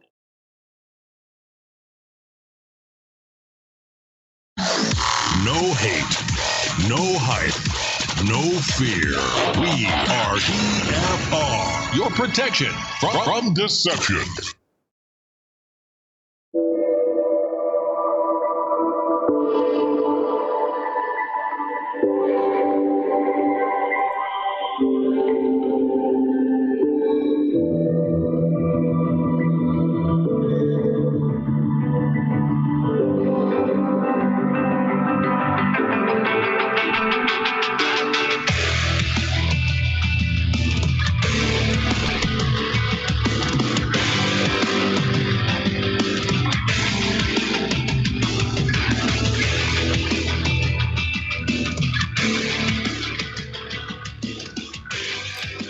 All right. Welcome back. We're about halfway through tonight's program. The chat room is just flying out there. Lots and lots of people out there. Festus, good thoughts. Light green leaf. I'm Pavlovian. By the way, Terry made a contribution of $4.99. You can see down at the very bottom is the top chat little flag there with the little dollar sign in it. That's where you can make a donation to this program. All the money that comes in through this goes through a special account and heads toward the North Pole Inner Earth Expedition. So, we don't make any money off this. Believe me, I started the account. I primed the pump with about 30 large. So you know what's in there. But all the money that comes into the top chat will go in there. Oh wow, thanks so much, Scott. What do you got? I double dare you. Right, $5. All right, good. Thanks, Scott. Good contribution. Rob, good to see you out there. Oh yeah, I get that. See, I think food should be beautiful. I used to take the Boy Scouts out once a month, and I was a Scoutmaster for 6 years and had 18 boys ranging in age from 12 to 16. And, they would cheap out. They'd bring the beanie weenies and a pair of channel locks, and they'd hold the can, by the fire till the label burns off and then stick a fork in it. And I said, this isn't really camping. This isn't, what I want you to learn. So broke them up into patrols. They each had to have a patrol name. I think one of them was the Royal Blue Crawdads. It was a pretty cool name. And then I challenged them to, make something a little better. I said, look, your moms will put together the package for you, but bring something out to cook on the fire. I would inspire them, of course, by making myself chicken and dumplings or steak and baked potato with a salad. And, nothing that's really good on an open fire, but I would set my table up and I would cook my meal, and I'd have a real plate, with silverware, and I'd sit down on my cooler, and, and they would say, oh, wow, that looks really good. Yeah, it does. It's really delicious, too. I wish I could share it with you. Anyway, long story short is we got everything. Sweet and sour chicken. These boys started going crazy with it, of course. I always make out the best because I have to sample these things to make sure. And then we had judging contests and things like that. But the point is the boys learned how to cook. They learned how to make a meal over an open fire. But, the same thing applies on a stove. And their moms helped them. They put together all the ingredients and salt and pepper and everything. And they made it great. And they ate well while we camped. And we always had good participation. And that troop had been around for a long time, maybe 30 years, Troop 192. And I don't recall them ever having an Eagle Scout. Well, we had, I think, 5 of them out of those 18 boys, 5 Eagle Scouts. And that's pretty good, because considering the national average was 2 out of 100. 100 boys become Boy Scouts. 2 of them will make it all the way to Eagle. Some of them make it to Life, Star, etc. But the point is, it's very difficult to get to the Eagle, and it means that you finished something. And it was very great to have 5 boys out of there. We built some good young men out of that group. Rest in peace, Boy Scouts of America. All right, let's talk about the Senate Judiciary roster. This is new. It's old, but it's new, because we're kind of hearing the same rhetoric, but we're holding their feet to the fire. Senator Lindsey Graham issued a warning on Maria Bartiromo's program today. And he's going after the deep state actors behind the false Russia collusion hoax against President Trump, saying those responsible are going to go to jail. And, talk is cheap, Senator, and I have no confidence in you. None, zero, non-confidence. But he assured Judge Jeanine the traitors behind the attempted coup of the Trump presidency will not go unpunished. The South Carolina senator, why, I have no idea. He should have been gone a long time ago. Fine attorney, yes, but you really have to push him to actually take action. I think he's a little like Trey Gowdy. Trey Gowdy, his logic is wonderful. I like to hear his voice, don't you? I think he's a good prosecutor. He's a good line of questioning. But he is a toothless poodle. Mark. All you hear is words. You never, ever see any action. Trey Gowdy is worthless. And Lindsey Graham is worth maybe a little more, but not much, because he doesn't do anything. He just talks. Well, Special Counsel Robert Mueller's investigation took 2 years, tens of millions of dollars, and they found diddly squat. In fact, they knew after about 2 weeks they had diddly squat, but they kept going and they kept spending the money and they kept the narrative in the news. And the allegations made against President were baseless. They found no collusion between President Trump or any American and Russians attempting to interfere with the 2016 presidential election. They should have, since there was collusion. It wasn't Russian, it was Ukrainian. Anyway, since his election campaign started, President Trump has vowed to tackle corruption in Washington, D.C. or drain the swamp. And we have been waiting. Since winning the 2016 election, Trump has been faced with a seemingly never-ending political weaponization of government and the intelligence agencies and the media, all coordinated and perpetrated by the Democrats. The mainstream media and their deep state comrades. According to the New York Times, the FBI secretly investigated President Trump based on fabricated claims that he was working with the Russians against American interests. And the interesting thing about this, these investigations began all the way back in 2015. I didn't say 2016, 2015. Yes, they said that the investigation started in July of 2016, but that's not true. They started way back in 2015, and the warrants that they had applied for were actually turned down. They were turned down by the FISA court. And what happened was Andy McCabe said, listen, I know of a little document up in New York. If you go get it, I think it'll help your case. Well, first of all, how did he even know about the document? And second of all, why would they use a document that was fabricated by the Democrat Party and paid for by Hillary Clinton's campaign? Normally they wouldn't, but they did. And what did they do? They pulled 4, not 1 or 2, but 4 fraudulent FISA warrants. In other words, they went into the court and they lied to a judge. Good night. They lied to a judge to pull a warrant. Now, it's one thing to lie to the judge and say, no, Your Honor, I wasn't speeding. No, I wasn't speeding at all. I was doing the speed limit. That's lying to a judge. But the law enforcement agents going to the judge with false information and swearing to the judge that the information was good and had been checked out, and the judge then signed the warrant. You see, that's a big deal. What normally would have happened, I mean, if it was my court, and I discovered by reading the New York Times over my soft-boiled egg in the morning before donning my black suit to go change people's lives for good or ill for my living, that somebody had supplied false information in my court to pull a FISA warrant, and the FISA warrant wasn't actually to go after Russians, it was to go after the President of the United States. I would spit my eggs out and say, holy crap. As soon as I got in, I would say, get that guy on the phone and get him back in my court.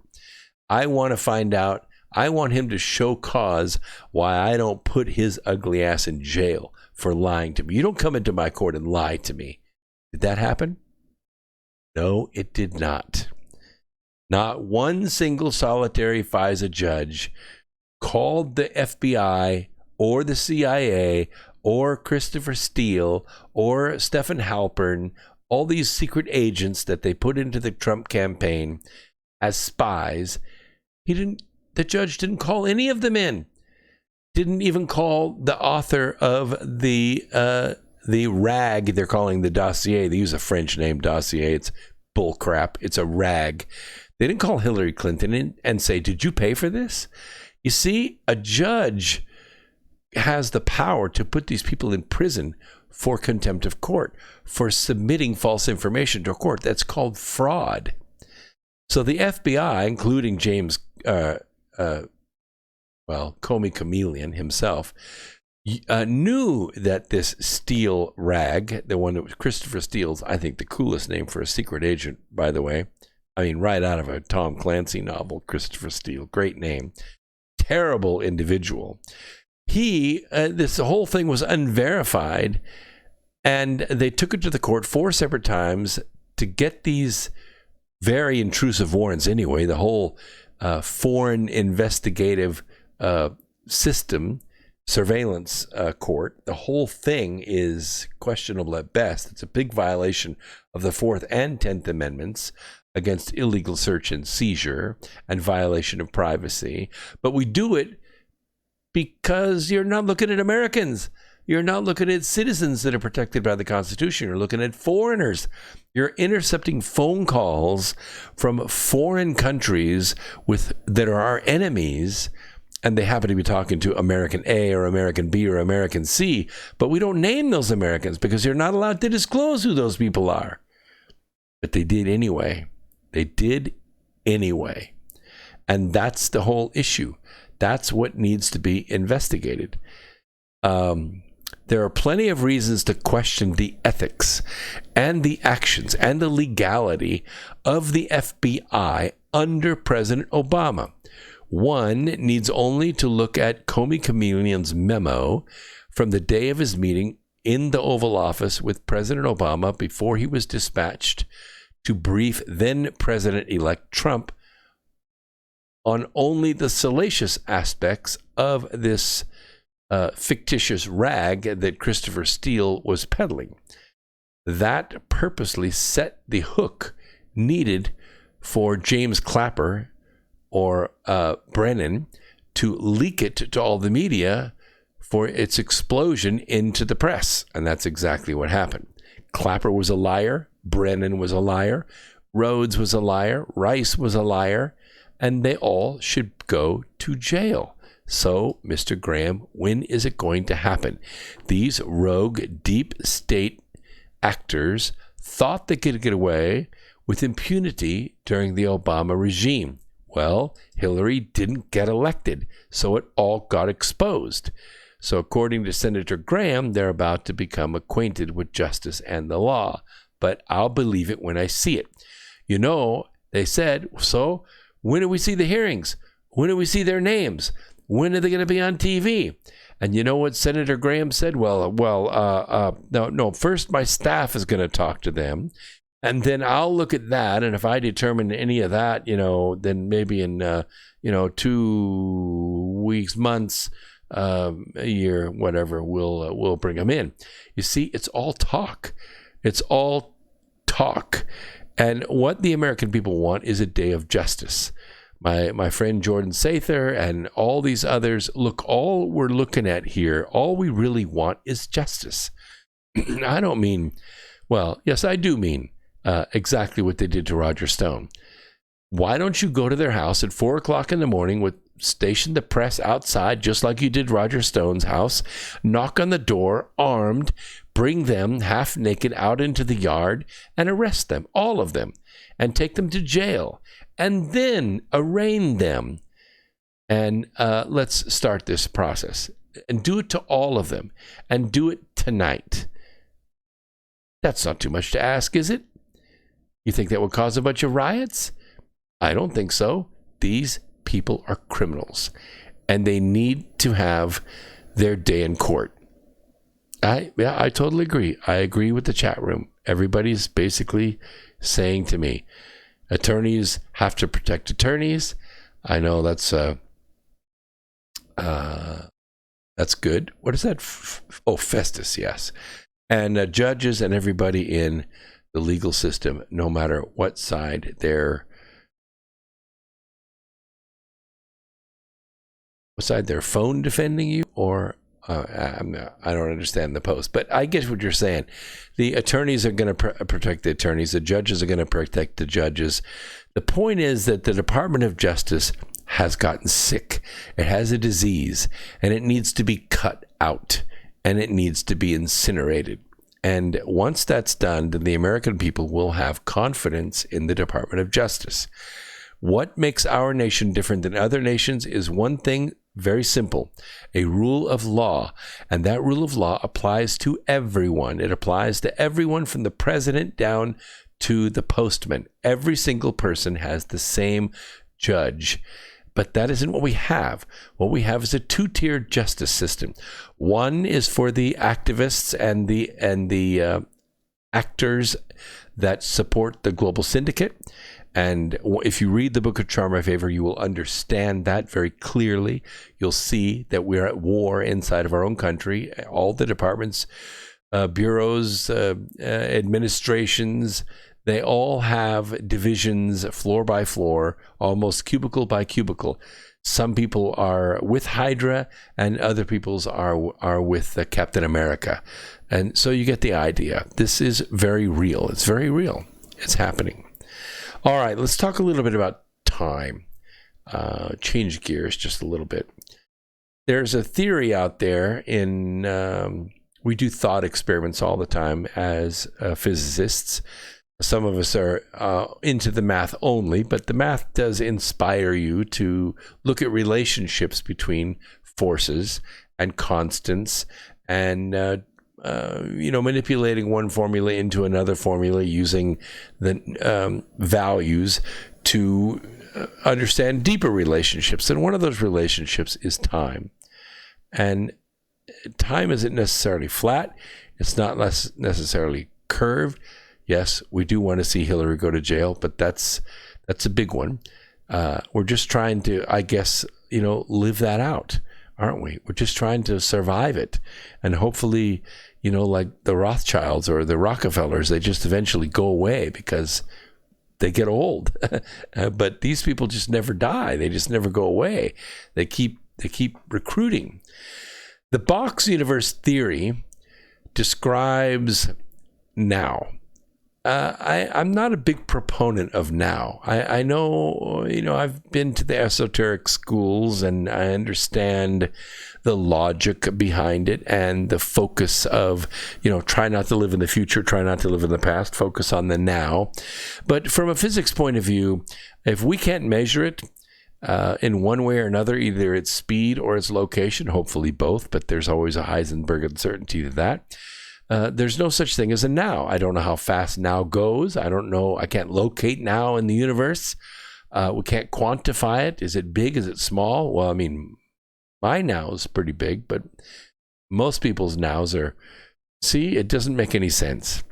So Now is an arbitrary place. It's an arbitrary time. It states that the past, the future, and the present all exist simultaneously in the box universe. And this, we physicists are pretty comfortable with. Massachusetts Institute of Technology, that's MIT, it's up in Boston. Have you ever been there? Oh, it's beautiful. It's right there on the river. It's gorgeous. Yeah, the rowing teams are out there. But if you get a chance to go up there, you don't have to go take a class or tour any of the labs. That's fun too. But go to the Boston Museum of Science. Oh man, that's amazing. And if you go to that, make sure you see the lightning show. They have the world's largest Van de Graaff generator. It's old, but it's big. And they fire this thing up. They can make some lightning bolts like 20 feet long. Like, pow, in this room. It's really something. And they do it to music, and it's really cool. And make your hair stand up on end. Massachusetts Institute of Technology professor of philosophy, Dr. Bradford Scow. He suggests that if we look down on the universe as if we were looking at a piece of paper, we would see time spanning all directions, exactly the same way that we see space at some point. And he's right, because when we think of distance in space, we're looking out to Proxima Centauri, or we're looking out to Sirius, or we're looking out to Betelgeuse. We don't think in terms of miles or kilometers. We do, but it's just a conversion factor. We think in terms of time. We think in terms of light years. That's our gauge. We use time. And because, Earth is going through space relatively slowly, and I mean relative to the speed of light, we're going slowly. If we realize that because we're going slowly, we can actually see all this distance. If Earth was traveling at the speed of light, or pretty close to it, if Earth was a photon and we were traveling through space at the speed of light, we wouldn't see any of this distance. Everything would be now, because time would collapse to zero, or to put it another way, mass would become infinity. These two things are, opposite of the equation, opposite of the divisor. So as one goes up, the other goes down. As time shrinks, mass becomes infinity. In other words, everything in the universe becomes the singularity. So at the speed of light, if you think about it, the Big Bang never happened. The Big Bang never happened. The entire universe is still the singularity. It's actually our consciousness that has slowed the universe down so that we can behold distance. We can behold the stars in the heavens. We're the creators of that. Our consciousness is what's created the third dimension. So time, as Dr. Scow is saying, is exactly that. It extends in all directions at the same time. So what does this really mean? Well, it suggests that time as we know it on our cell phones is incorrect. In other words, it isn't linear as we've always thought. In fact, everything around us is always present. Everything. The past, the future, and I call it the time funnel. If you took my class on Remembering the Future, or saw my lecture or read my book, you would see the past is somewhat truncated because of the decisions we made. They are what they are, but we can still maneuver a little bit in it. It's not a laser beam. It is, the end of the funnel, but you have some room to move around in it. You can go back to the past and you can reflect on it, and you can change how you are affected by that past, which can change your present, which is the future, and obviously the past of the future. So you have all of this at your disposal. I have an itch on my nose. I mean to look like I'm picking my nose here on YouTube, but I'm not. If I did, it would look something like this, and it doesn't. So in 1915, Einstein introduced a theory of unified space and time. In his general theory of relativity, he proposed that space-time takes shape in a multiple or continuous way, and that if viewed, you'll see both as a four-dimensional vector space, and this vector is known as the block theory. The distinction between past, present, and future is only a stubbornly persistent illusion. The author argues that he wouldn't want to believe in that unless I saw good arguments for it. I was interested in seeing what kind of view of the universe you would have if you took these metaphors about the passage of time very, very seriously, Scow says. And he further illuminates us. He says the block universe theory says that you're spread out in time, something like the way you're spread out in space. We're not located at a single time. Yes. I agree with that too, but it's more like, like a bell curve. Okay, we exist over here in this tail section, and we exist over here in this tail section. But in the middle, we have this kind of top of the bell curve. So this is the average reality, which we call the present, and then we have the past over here, and we have the future over here, and it's all present. Yes, it's all under the curve, and humans really are the only sentient beings that we know about on this planet that can move about inside that area of the graph and consider things, and when we do, we affect it. So once you try to wrap your head around this theory and you begin to realize that it could also change the way we think about things like time travel. If this theory is real, which I believe in some respects it is, especially if you read the book, you'll understand it, then we can't simply travel time and change it. Yes, we can. If everything is happening simultaneously, your past, your present, your future laid out in space, then it would be impossible to create grandfather paradoxes. Instead, you will only travel through time and experience it as it is and as it always would be. Well, it's food for thought, and we'll nibble on that food a little bit right after the break. Don't go away. More X Squared Radio coming at you right after this.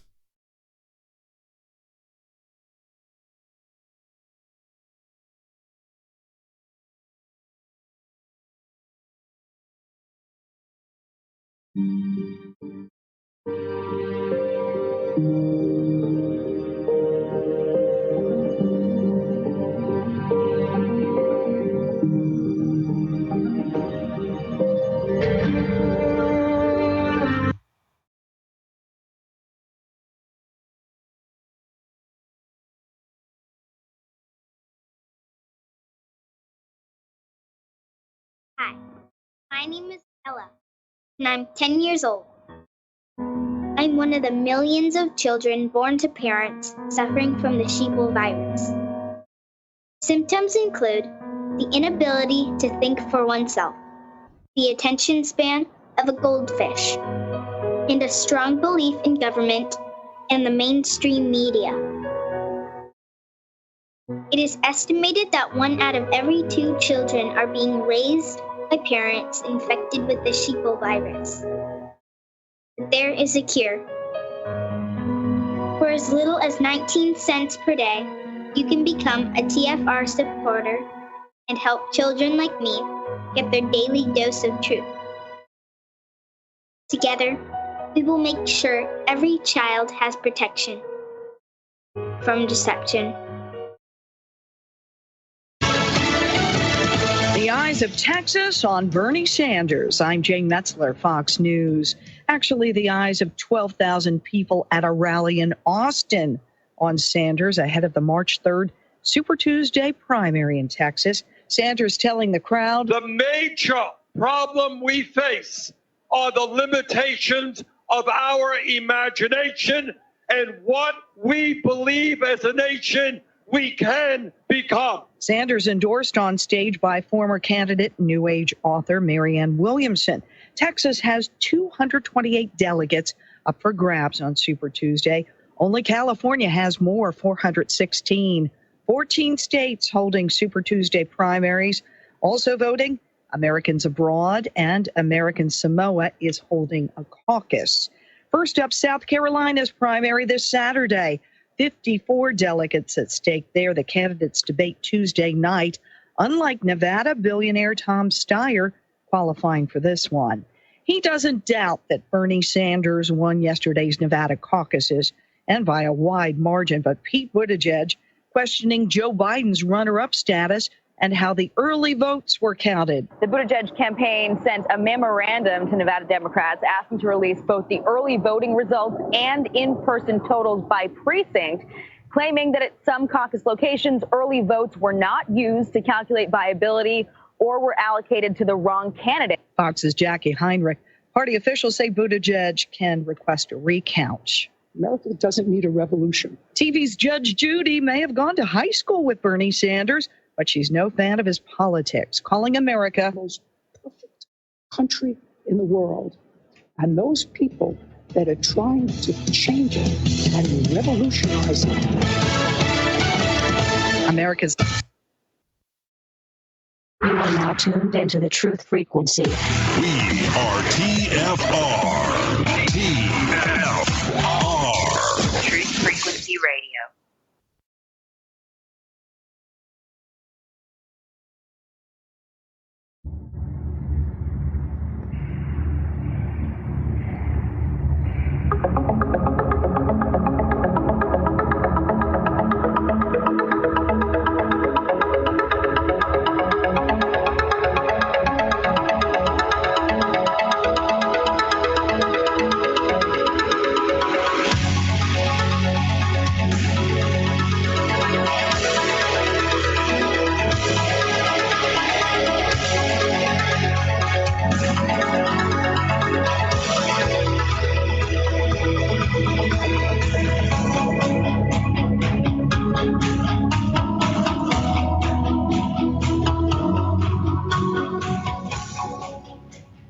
Interesting thought. Zetar says everything you were taught was a lie. Well, maybe everything is true and everything is a lie. It's hard to tell.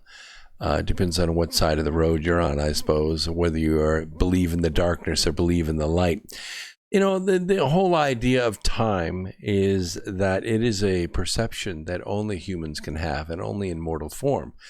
Once you are disembodied, you're back in the spirit form, or you're back in not breathing form. Time doesn't mean anything to you. You're all time, no time. You can travel wherever you want to travel, but you don't experience things the same way because your senses are don't exist anymore. So everything is a mental consideration. And that's the way it kind of is when you consider the past. You know, if you go in a dream state underwater, you don't have to hold your breath, do you? I mean, you can breathe underwater, can't you? I can. When I go swimming underwater in a dream, I don't drown. I can fly in the air, which obviously I can't do. Nothing I can do will get this body off the ground in the flesh. But in my mind, in my dreams, of course, I can do that. So you see there's a big difference between the world as we interpret it with the five or six senses that we have here, or with the spirit itself. However, I will say that when you consider your past, your place in past, your experience in the past, that consideration does change that. That's one of the reasons why we do, therapy, why we have clearing practitioners that are able to go with people on a guided journey, as it were, into your past, to some events maybe you have forgotten about or masked over or created some soul wound to cover it over. It's open, but it needs to be healed.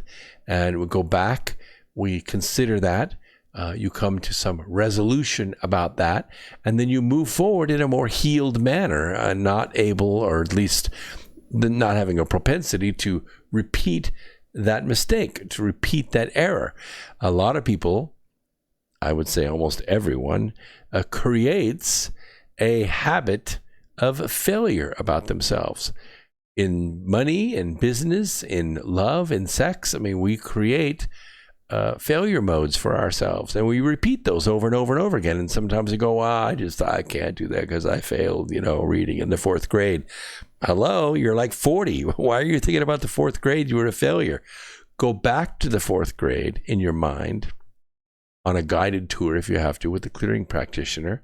Retake that class, memorize your times tables again, and then come back to the future, already knowing all that. See, it's a big change. Now, guess what? Math is your favorite subject. Why? Because now you memorize the times tables or whatever. I'm just using that as an example. This block theory has some merit, but I caution against looking down on it as though it's a piece of paper. And here's why. Because the piece of paper is 2-dimensional space. It's flat. It can't consider 3-dimensional space. You are at least a 3-dimensional being, maybe 4 or 5 dimensions you can consider. You can consider time, and you can also consider folded space. It's not too easy, not too hard. With the right visuals and the right teacher, you could consider the birth of solar systems and the smallest quanta. That's what we do. We think about those things all the time. At the beginning, it will hurt your head, but then after a while, you'll get your wings, you'll get your physics legs, and you'll be able to think about these things without losing it. So, Rob, yes, you're right. We do, kind of enter the dream state and then wake up sometimes when we open our eyes, and sometimes when we're not daydreaming, we wake up, or when somebody says, "Hey, Rob, are you here today?" Then you wake up. But the consideration of these things does allow us in some respects to time travel, and it allows us to treat time. Yes, there's 2 camps of philosophy. One is called eternalists. Eternalists believe all this exists all the time, and everything coexists with the now. That's one extreme. And the other is basically called presentism. Only this second counts, and only the now counts. You can't, the past is dead, and it's so much broken glass, so much pavement behind the vehicle. It's true, maybe, but in some respects, all the experience of that road you traveled is what makes you what you are. It affects the way you can love. It affects the way you can tolerate. It affects the way you do a lot of things. And all I'm saying is sometimes those effects are good, but most of the time those effects are not good. And so we try to go back and fix those things. That way you don't have to repeat that fall every time in order to get it right. I will tell you that every successful person, every single one of them, is successful because they failed a lot. In fact, if you don't like risk, then get the hell out of business. Go to work for someone else. Get there on time, do your job, collect your check, and go home. You don't like risk? That's your life. But if you're going to be in business, remember, you're going to take risks, and most of the time, those risks are not going to pay off. Eventually they will, because if you learn the power of resonation, which I have in my book, Remembering the Future, and in the webinar that you could attend on March 7th, for $47, you can learn how to do this in the fewest number of iterations possible. You can do it in 8 tries instead of spending the rest of your life failing. It can be done. All right, I want to change the subject because I have a lot more news to go into. Another deep state enemy has been murdered. Yes. Philip Haney. He's a former Homeland Security Department official during the Obama administration. He blew the whistle on his own agency. He was found dead Friday, a gunshot wound to the chest, about 40 miles east of Sacramento, California. Upon the arrival of the sheriff, they located and identified 66-year-old Philip Haney, who was deceased and appeared to have suffered a single self-inflicted gunshot wound. A firearm was located next to Haney and his vehicle. This investigation is active and ongoing. Of course, Haney has been very vocal and has continuously maintained that there was nothing wrong with him and that he would never commit suicide, and that if he were to be found dead, especially by violence, he was murdered. He was telling us that in advance. Sources close to Haney said he was recently in contact with top officials about returning to work for the DHS, and he was engaged to be married. Not the kind of thing that a man who's going to shoot himself in the chest out there by his car would be thinking about. As a whistleblower, he testified before the Senate Judiciary Committee, which, by the way, is Lindsey Graham, that the DHS ordered him to delete hundreds of files of people with ties to Islamist terrorist groups. According to several terrorist attacks against people in the United States, arguing several terrorist attacks against people in the United States could have been prevented if certain files had not been scrubbed. Because we would have known about it. We would have been tracking these people. We would have been monitoring these people. He said it is very plausible that one or more of the subsequent terror attacks on the homeland could have been prevented if more subject matter experts in the Department of Homeland Security had been allowed to do our jobs back in late 2009. Haney wrote this in an opinion piece for The Hill in February of 2016. It is demoralizing. It is infuriating that today those elusive dots are even harder to find and harder to connect than they were during the winter of 2009. Republicans on Capitol Hill questioned former President Barack Obama's Homeland Security Secretary Jay Johnson, which I know what the answer was there. Absolutely no answer whatsoever. Jay Johnson is the world champion at not answering questions.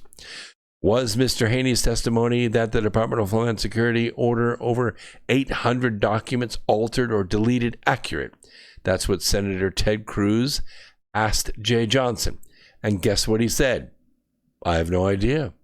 I don't know who Mr. Haney is. I wouldn't know him if he walked into the room. He's an expert at not answering questions. The Washington Examiner received a text message from Haney on November 11th, which mentioned plans to write a sequel to his first book, See Something, Say Nothing. A Homeland Security officer exposes the government's submission to jihad. Odd that I was a highly visible whistleblower, he says, that virtually no one listened to, while this guy remains invisible but is treated like an anointed oracle from above. However, my story is still live, i.e. there's still more to come. I'll be called National Security Meltdown. That's what his book was going to be called. I have a severely hyper-organized archive of everything that's happened since See Something, Say Nothing. It was published in May of 2016, which, by the way, Donald Trump became the nominee May 26th of 2016. The National Security Meltdown sequel will pick up right where that book left off. He says, my intention is to have it ready by early to mid-spring of 2020, just before the political sound wave hits, and then ride that wave all the way to the November elections. It didn't happen. Somebody shot him. So you need to know that the global syndicate is out there, and they will kill you if you get too close. Do I have protection? Is that the question? No. I mean, yes, but no. I don't wear body armor. I don't have a bodyguard. I am armed most of the time.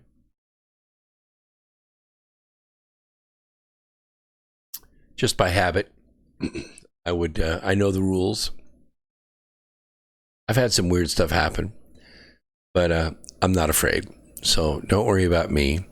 I'm going to be around for 50 more years. I'm going to live to see all these assholes put in jail. Speaking of that, let's talk a little bit about child trafficking. It's not one of my favorite subjects. In fact, I do not like this so badly that this is the one offense that would cause me to break the rules. But here's the ugly truth. Most Americans who are victims of sex trafficking, they actually come from our own foster care system. It is a deeply broken system.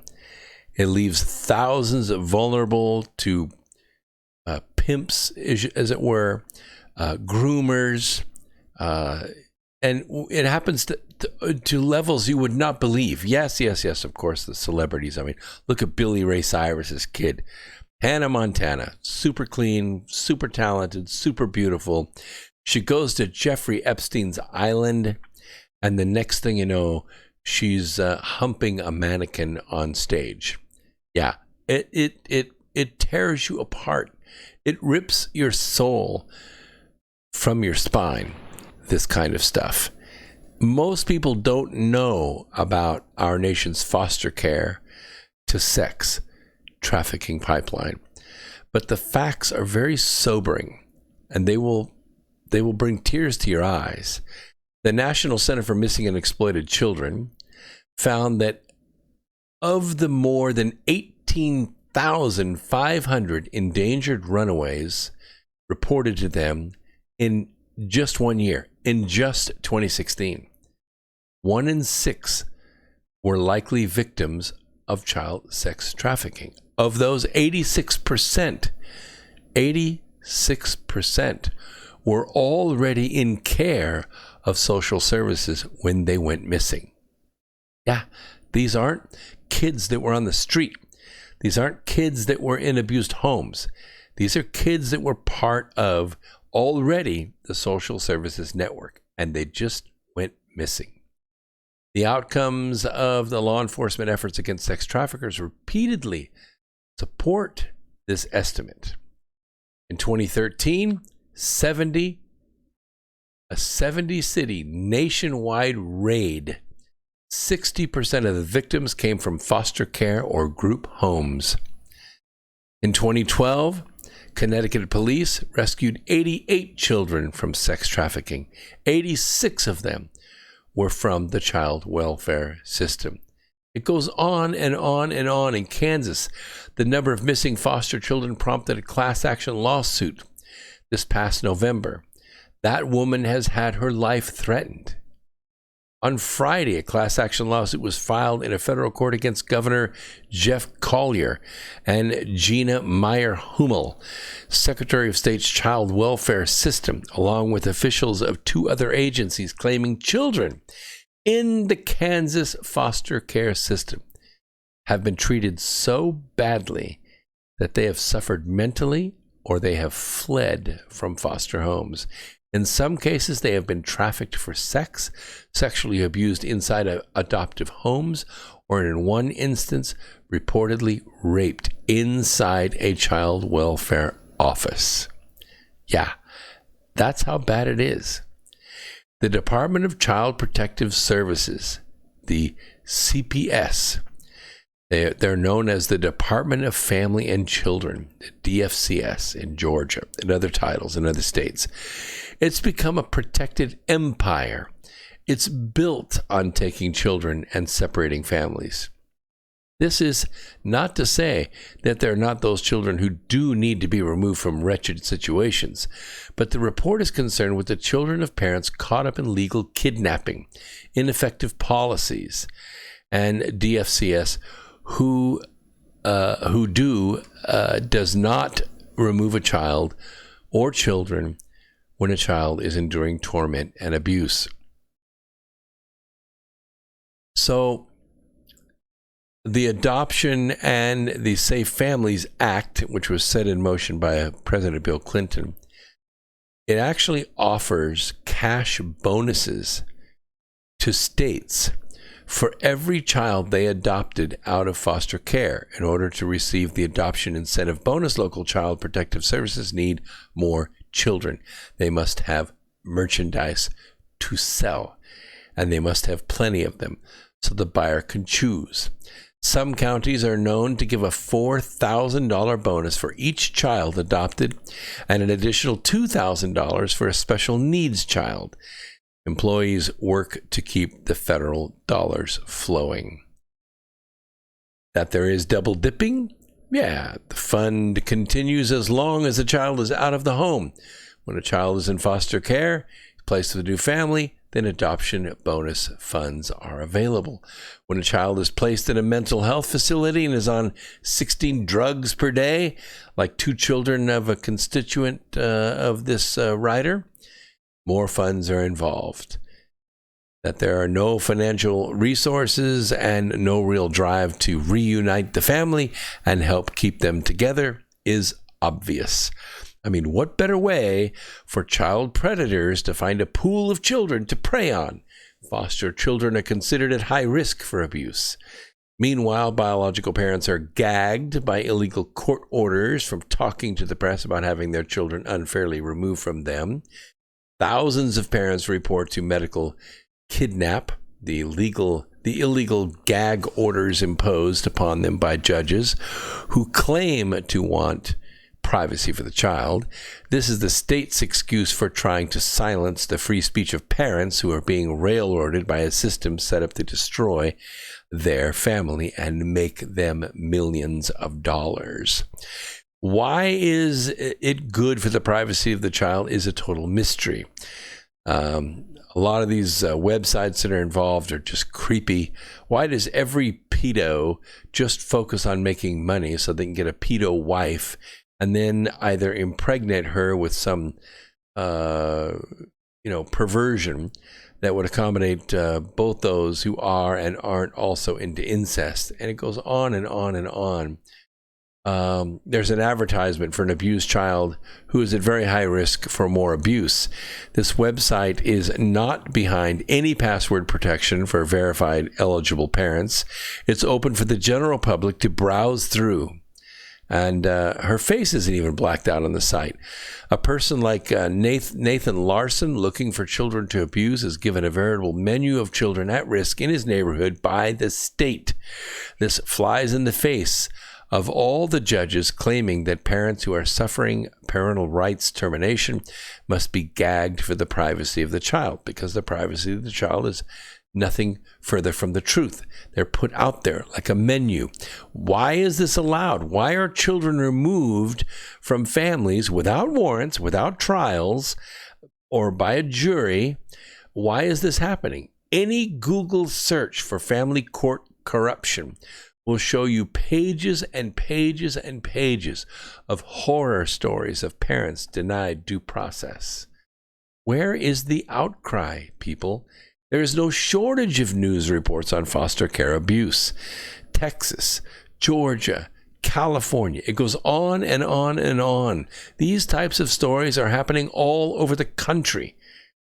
Where are the congressional advocates for these children? They don't exist. Perhaps they're nervous they'll wind up just like them if they expose the billion-dollar industry. CPS needs to be closed yesterday by the feds to find out exactly what they've been doing to American families. The closing remarks in Schaefer's 2007 report are still valid today.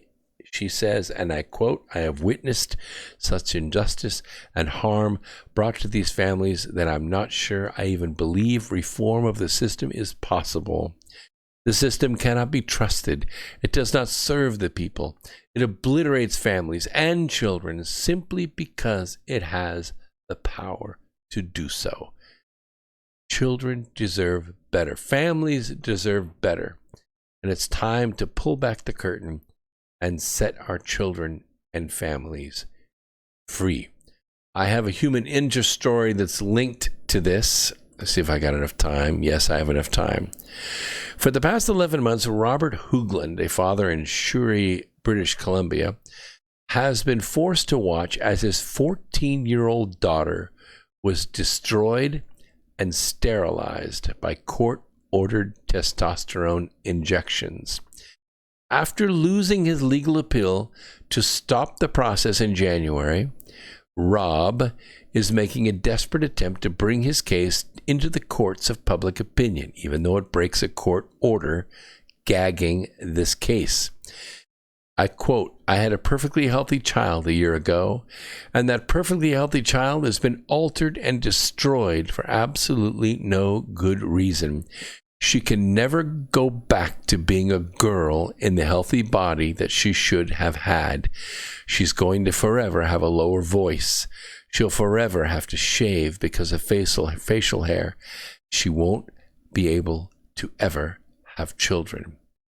Rob felt that at age of 14, when the courts judged his daughter competent to take testosterone without parental consent, she simply did not have the foresight necessary to understand such consequences.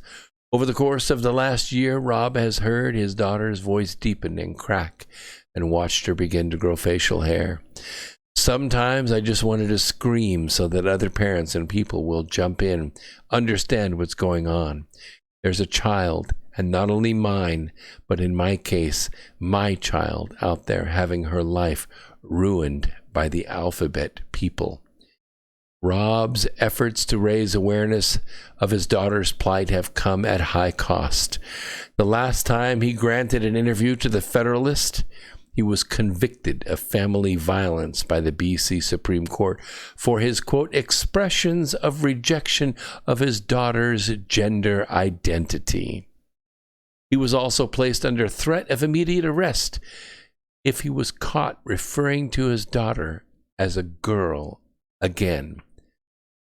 While a January ruling in the BC Court of Appeal vacated that threat, Rob remains under a strict gag order forbidding him from speaking out about his daughter's case in public and requiring that he acknowledge and refer to his daughter as male in private. But Rob says he feels a moral responsibility to fight the laws and the alphabet people and the court rulings which have destroyed his daughter. People need to stand up and realize that the courts are sterilizing children, essentially, and mutilating them. Feeling that he lacked the courage to speak out, he could scarcely expect others to stand up and help him. Rob granted 2 video interviews in Canada's YouTube commentators about his case. While the interviewers granted a sharp initial interest, the commentators granted them quickly found themselves under threats of litigation. More when we come back.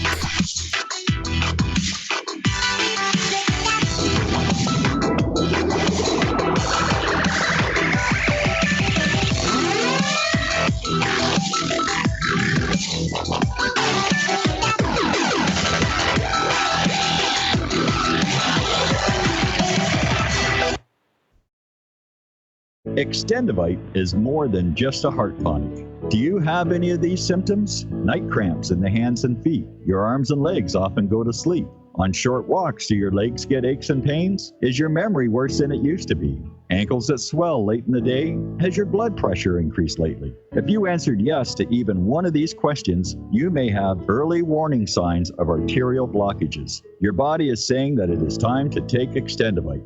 These are not the normal signs of aging. They are the warning signs that accompany blocked arteries. Get your Extendivite today. Extendivite is available in capsule or liquid form for just $69.95 for a 2-month supply. To get started, call 1-877-928-8822. That's 1-877-928-8822 or visit heartdrop.com. Extend your life with Extendivite. Balance of Nature's fruits and veggies in a capsule. It's a great product. And the one thing I like about it the most is that when you open the bottles, you can smell like the scent of the fruits and veggies. It's no genius thing to it. It's really just fruits and veggies, which everyone needs. And you guys kind of put it in a way where you can take it easy and you can get it, and it's natural, and that's what I like about it. You know, I like the product, and I've taken it, and it's definitely made me feel a lot better. You know, I am a healthy person to begin with, but it's definitely good prevention, and it's definitely gives me energy, and I feel like it's a natural thing. I like it. I really do. For a limited time, use discount code TALK to receive a 50% discount on your first preferred whole health system and have it shipped to you free. Call 1-800-246-8751 or go online to balanceofnature.com. Again, use discount code TALK.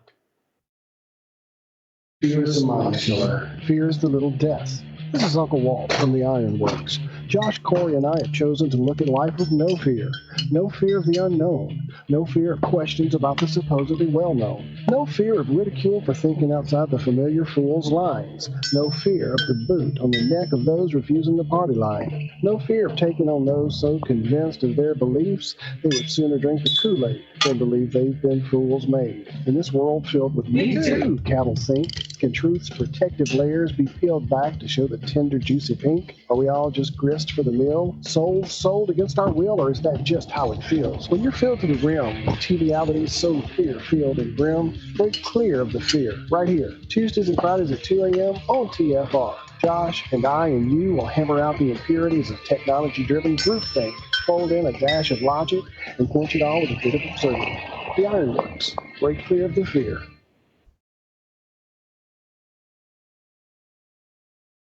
Real people, real radio.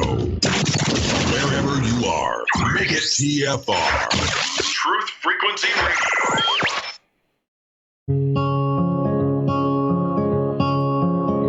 I've been waiting for this moment since my first breath in.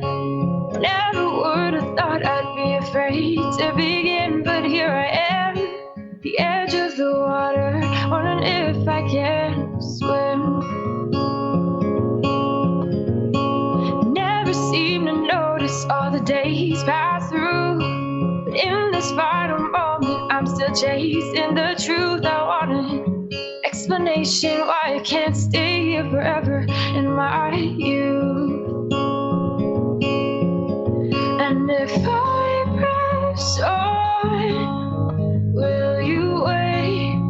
Will you wait for me forever? Or would it be wrong to ask you to come with? Tell me, will you wait? We're always searching for the truth, and I am so glad that you're here, and I wish I could stay with you forever. I guess we do. We travel through space and time together. Don't let this stuff about the alphabet people get you down. You know, they've been out there for a long time, but they haven't been as organized as they are now. And they're very powerful, and they're very frightening. But don't let it get you down. It's just another form of terror that's brought to you by the global syndicate. So the alphabet people, just use caution. So in this half hour, what I would like to talk about is continue this discussion about the origin of consciousness. I have a fair amount of the fan base out there that likes this subject matter, and I don't neglect it. I try to talk about it a little bit every single week. I do include a lot of this in my books. If you take The Birth Journey, which is the Birth Trilogy, you'll never come back. You'll never think about life or death the same way ever again.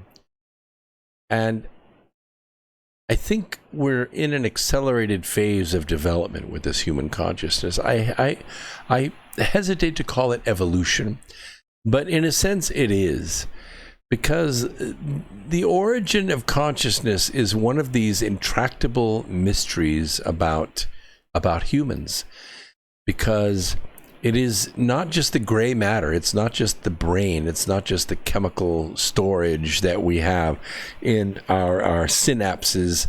It is more than mind even. It's more than the ability to think, because it's thinking with feeling, it's thinking with imagination, it's thinking with passion and desire. This is a big difference between us and the angels. The angels have no desire. They have submitted their will to God, and they only follow orders. We do not follow orders. We give orders to ourselves. We have arguments with ourselves, and sometimes we listen and sometimes we don't. But the human intellect, the human intelligence aware that it is conscious or not, is really at the highest state of evolved neural structure. And we ask the question, why? Well, I think originally it was because we don't run very fast. We don't have sharp nails or, sharp teeth. We're not built to do battle with a badger or a wolverine or a wolf or anything else. We can't outrun it. We can't outclimb it. We can't weather it. If we're left naked and afraid, it makes a good TV show, but these people lose a lot of weight, and if they're left at it, they would eventually die, because it is only their intellect, only their intelligence that allows them to survive. There's no natural skill for the human body. It is the brain. It is the ability to think, to reason, to avoid threats that has allowed us to survive. And now we don't have to do that anymore. I mean, yes, you have to avoid the alphabet people, and you have to avoid a different kind of threat out there. Mostly it's other men and other women. And I'm only allergic to two things, and that's speeding cars and bullets. But, most people have more allergies than that. There are things you have to avoid. But the intellect is developed far beyond that, because it isn't just about getting through the day. What are we going to eat for lunch? What are we going to eat for dinner? Where are we going to sleep for the night? All those questions are answered for most people, because we have differentiated our society in the sense that we can go to the grocery store. We don't have to plant a garden anymore. We don't have to harvest anything. We don't have to go dig a well, because we can just go buy a bottle of water. Somebody already dug the well, which means we can use our time, our attention, our focus for other things. And that is exactly what has happened. So one of the key steps in the origin of consciousness is this development of the ability to record and to group events. I call it correlation. You can correlate things together to come up with deeper understandings. This is the whole creation of the arts, was not just about being able to carve something out of stone or throw something out of clay or draw something on a canvas. No, it was to see and to consider the various beauties and the various pains and the various challenges and emotions of being human, having a human experience. Even though we're eternal beings, we are having a human mortal experience, and it hurts, and it feels wonderful, and we get to share it with one another or withhold it from one another, and we are developing a very high understanding about these things, a very high consideration of these things, and the more time that we can spend considering it, the more highly developed it becomes. And so call it evolution if you will, but I think the neural network of human consciousness, this collection, it is not a collective, it is not a hive. We are individuals with our own thoughts and our own minds and our own wills, but we make a collection of that creates an average reality, and that average reality is shifting. It's shifting because our perceptions are changing. The tools with which we make those perceptions are changing all the time. It can get a little confusing, and that's why, people like me write books, and we have classes and try to help people understand these complex relationships or become aware of them, because otherwise you're kind of wondering, why do I keep stubbing my toe? Because you never look down at your feet. The point is that in 1996, we made another change. This ability to group was highly enhanced with the introduction of high-speed internet into the average home. The average person could get a cable modem. In 96, 97, in 2002, more and more houses got high-speed internet. And so the ability to group across languages, across countries, increased. And for us, I say people my age, I was born in the middle of the last century, it is an upgrade. We adapted pretty well to it. I have 80-year-old friends that can text a whole lot faster than I can. We've adapted to it very well. We understand email addresses, and we understand hashtags, and at signs, and we get all that. Social media, we're good at it. We can share pictures of our grandkids and our vacations, and consider all kinds of things. But for the next generation, or the one after that, they're hardwired to it.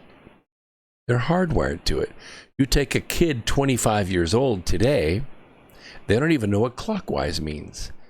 They don't know what clockwise means because they've had a digital clock. They don't know what long distance charges are. Never heard of them before. They don't know any of that. They don't know what riding a bicycle without a helmet is like. They don't know what riding in a car without seatbelts is like. They have a different perspective, but also they're even less required to spend time on the things that we thought were important when we were 25 years old. We spent a lot of time on things when we were 25 years old that are not important to us now because the world has changed. We changed it.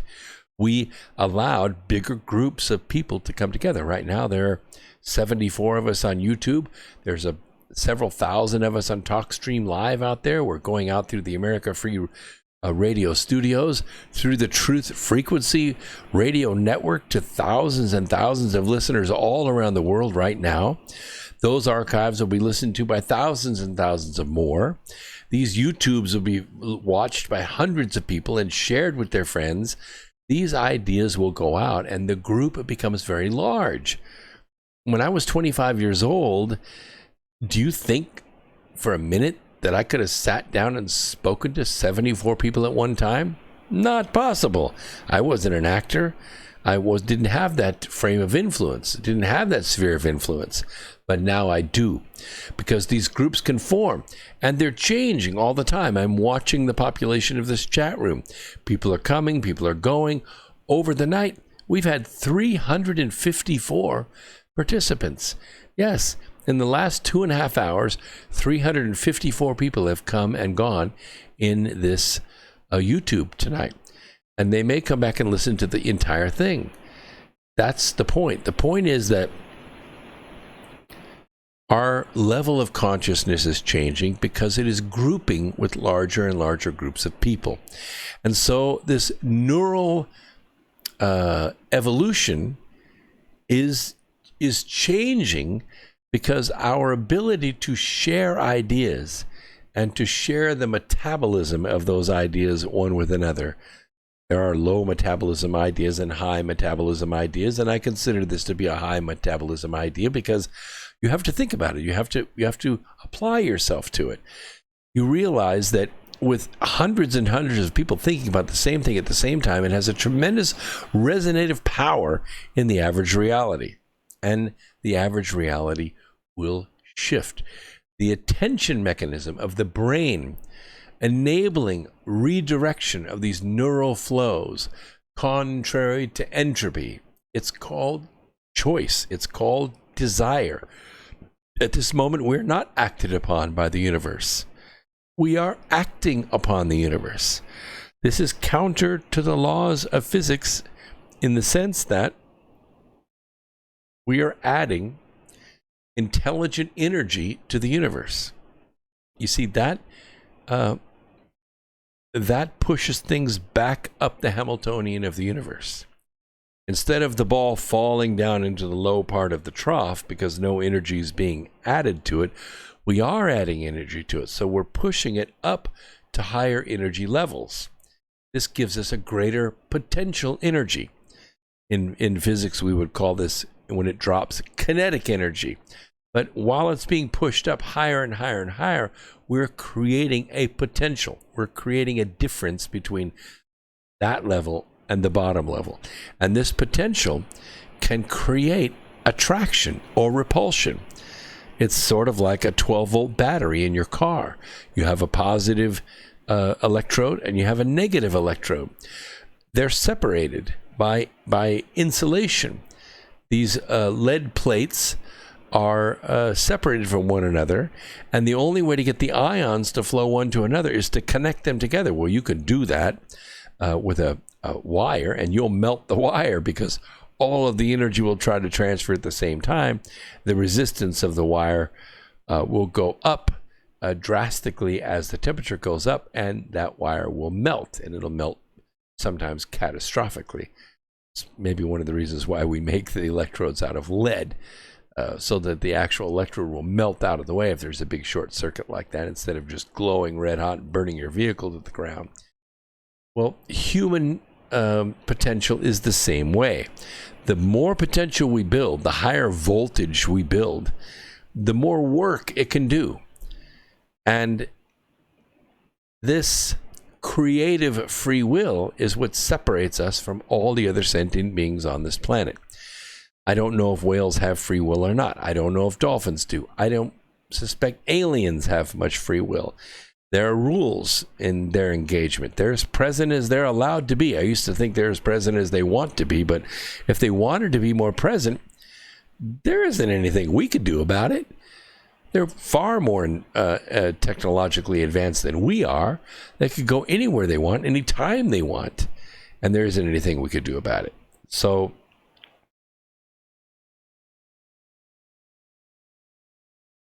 that being the case, I think there are rules. I think they're not allowed to be more present. This creative free will is intrinsically unpredictable, and it's the core inherent strength of humankind, enabling it to overcome entropy by creating and adopting new ideas whenever the decision is made to invest the effort. And we're always making that effort.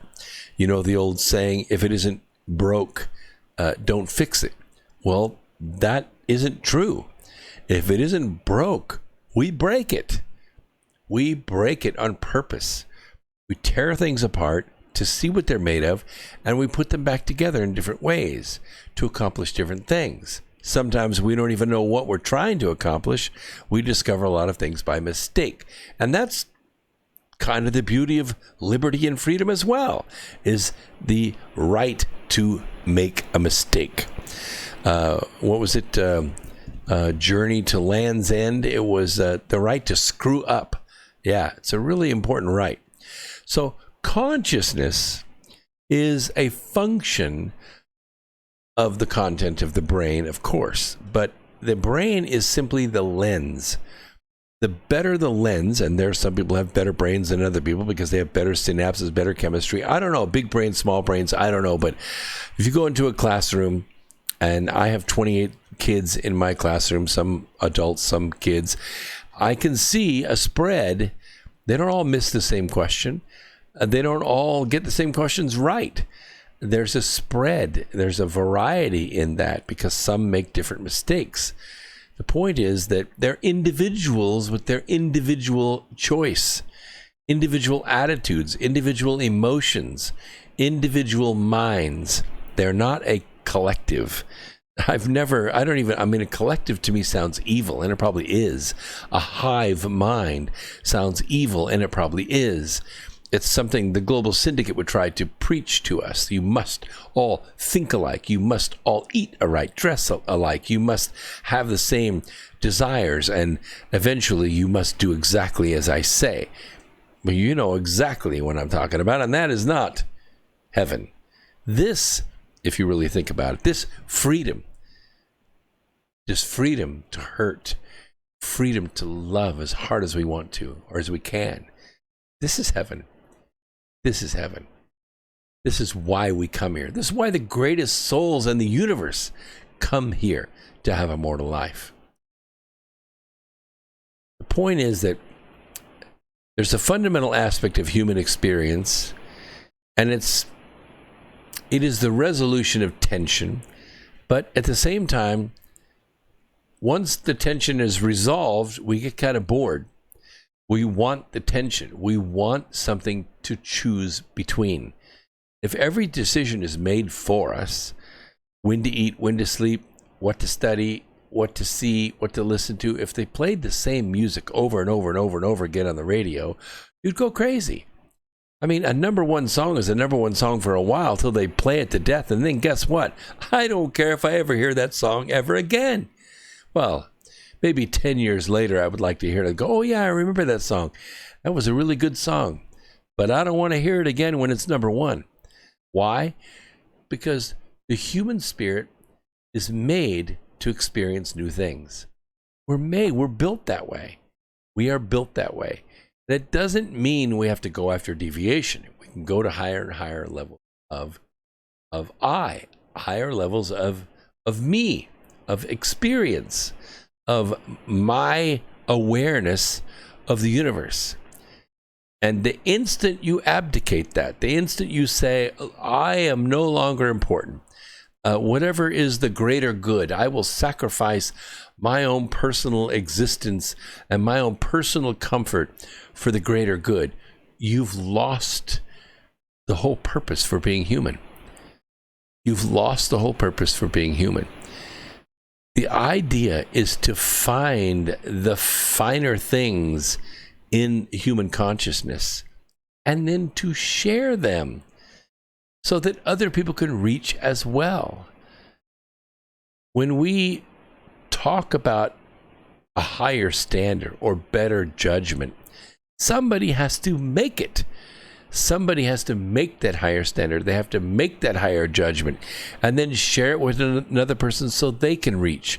And this is the evolution that's happening to the human race right now on this planet.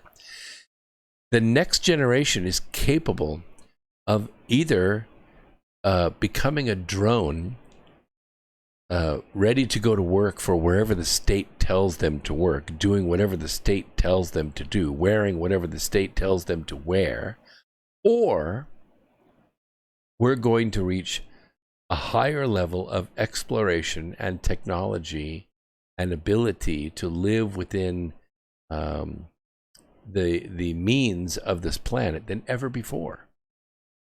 Look at the difference. Look at the stratification of, let's just talk about the developed countries. There's no sense talking about the third world countries because they're going to be a generation away from getting it. But let's just talk about the developed countries. If you were to compare anywhere, forget about the average city, any city in the United States, go anywhere you want, from Boston to Albuquerque, go from Seattle to Miami, any city, any town you go to, the trash is picked up, the streets are clean, the grass is mowed, the trees are healthy, the water is clean, the neighborhoods look good, the streets are in fairly good shape. You don't see junk cars everywhere. You don't see shanties and corrugated tin sheds anywhere. I mean, occasionally you find homeless where people will foster that and track that and think that's a good thing. But generally speaking, every single town you go to, get on a bus sometime, take a ride. I put 30,000 miles a year on my truck. Everywhere I go, everywhere. Looks wonderful. Every yard is trimmed. Every house is painted. Every roof is in good repair. Now you compare that to other developed countries. Compare it to India. Compare it to China. Compare it to Brazil, for that matter. I mean, Brazil is horrible. The cities maybe not that bad, but you go a little bit outside the city and you go, holy crap, where am I? I'm back in Sin City. It's crazy, the lack of hygiene. This is the difference that human consciousness can fix. Taking this to a higher level, allowing the resonation to reach those countries and reach those people so they know this kind of stuff exists. Once they do, many of them will say, oh, that's how it's done. In robotics, we have this thing we call cybernetics. Cybernetics is where we put all kinds of sensors on these robots so they can be at least aware of their place in space, so they don't run into things. How hot it is, how cold it is, how much pressure it is, how fast they're running, all this stuff. In a way, we're making the robot cognitive. Not really, because it can't think, but it can reason between fuzzy logic things. It's not really artificially intelligent.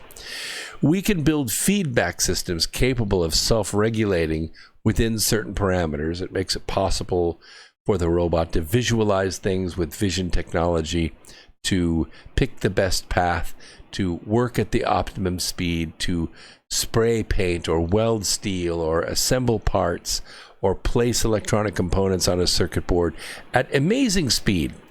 But it does it the same way every single time. It doesn't create a new circuit every single time.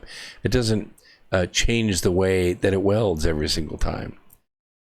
And humans are that way as well. We get practiced and very good at stuff, but we tend to use our cybernetics, as it were, our feedback, to get better and better and better at something. We tend to approve. If I write a work instruction for how to do something and I release it to the floor, I think I've thought of everything, but I go back out to the floor and guess what? A week later, they're doing it a little differently. Why? Because their way is shorter. The floor will always figure out a shorter way that takes less energy than the way you prescribe. Now, if that creates a quality product, that's all well and good. If it doesn't, then you say, oh, no, you can't do that. You can't stack a bunch of parts here in front of you so you don't have to reach up and pick one out of the bin. You can't do that because we're going to change and these parts will then be obsolete and we don't know where they came from and they may go in your belt and go home and all these kinds of things. So we have feedback systems that go to correct that. But people tend to find the shortest distance between 2 points. Once a system is equipped with the ability to maintain experimental compounds invariant and to use them independently of present sensory experience, all sorts of interesting things become possible. And we're going to go back to the moon. We're going to go to Mars. We're going to harvest helium-3. All of these things are possible because we are breaking out of the present sensory experience. We are reaching out into further realms. Well, what I want you to do over this next week, because we're going to meet again on Wednesday at 8 p.m. and Sunday at 8 p.m., is go look for the good in other people and help it to grow a little bit every day. If you do that and do it conscientiously, everyone, eventually you'll help save the planet. This is X Squared Radio through the America Free Radio Network, our studio here on Truth Frequency Radio, saying peace, Earth Explorers.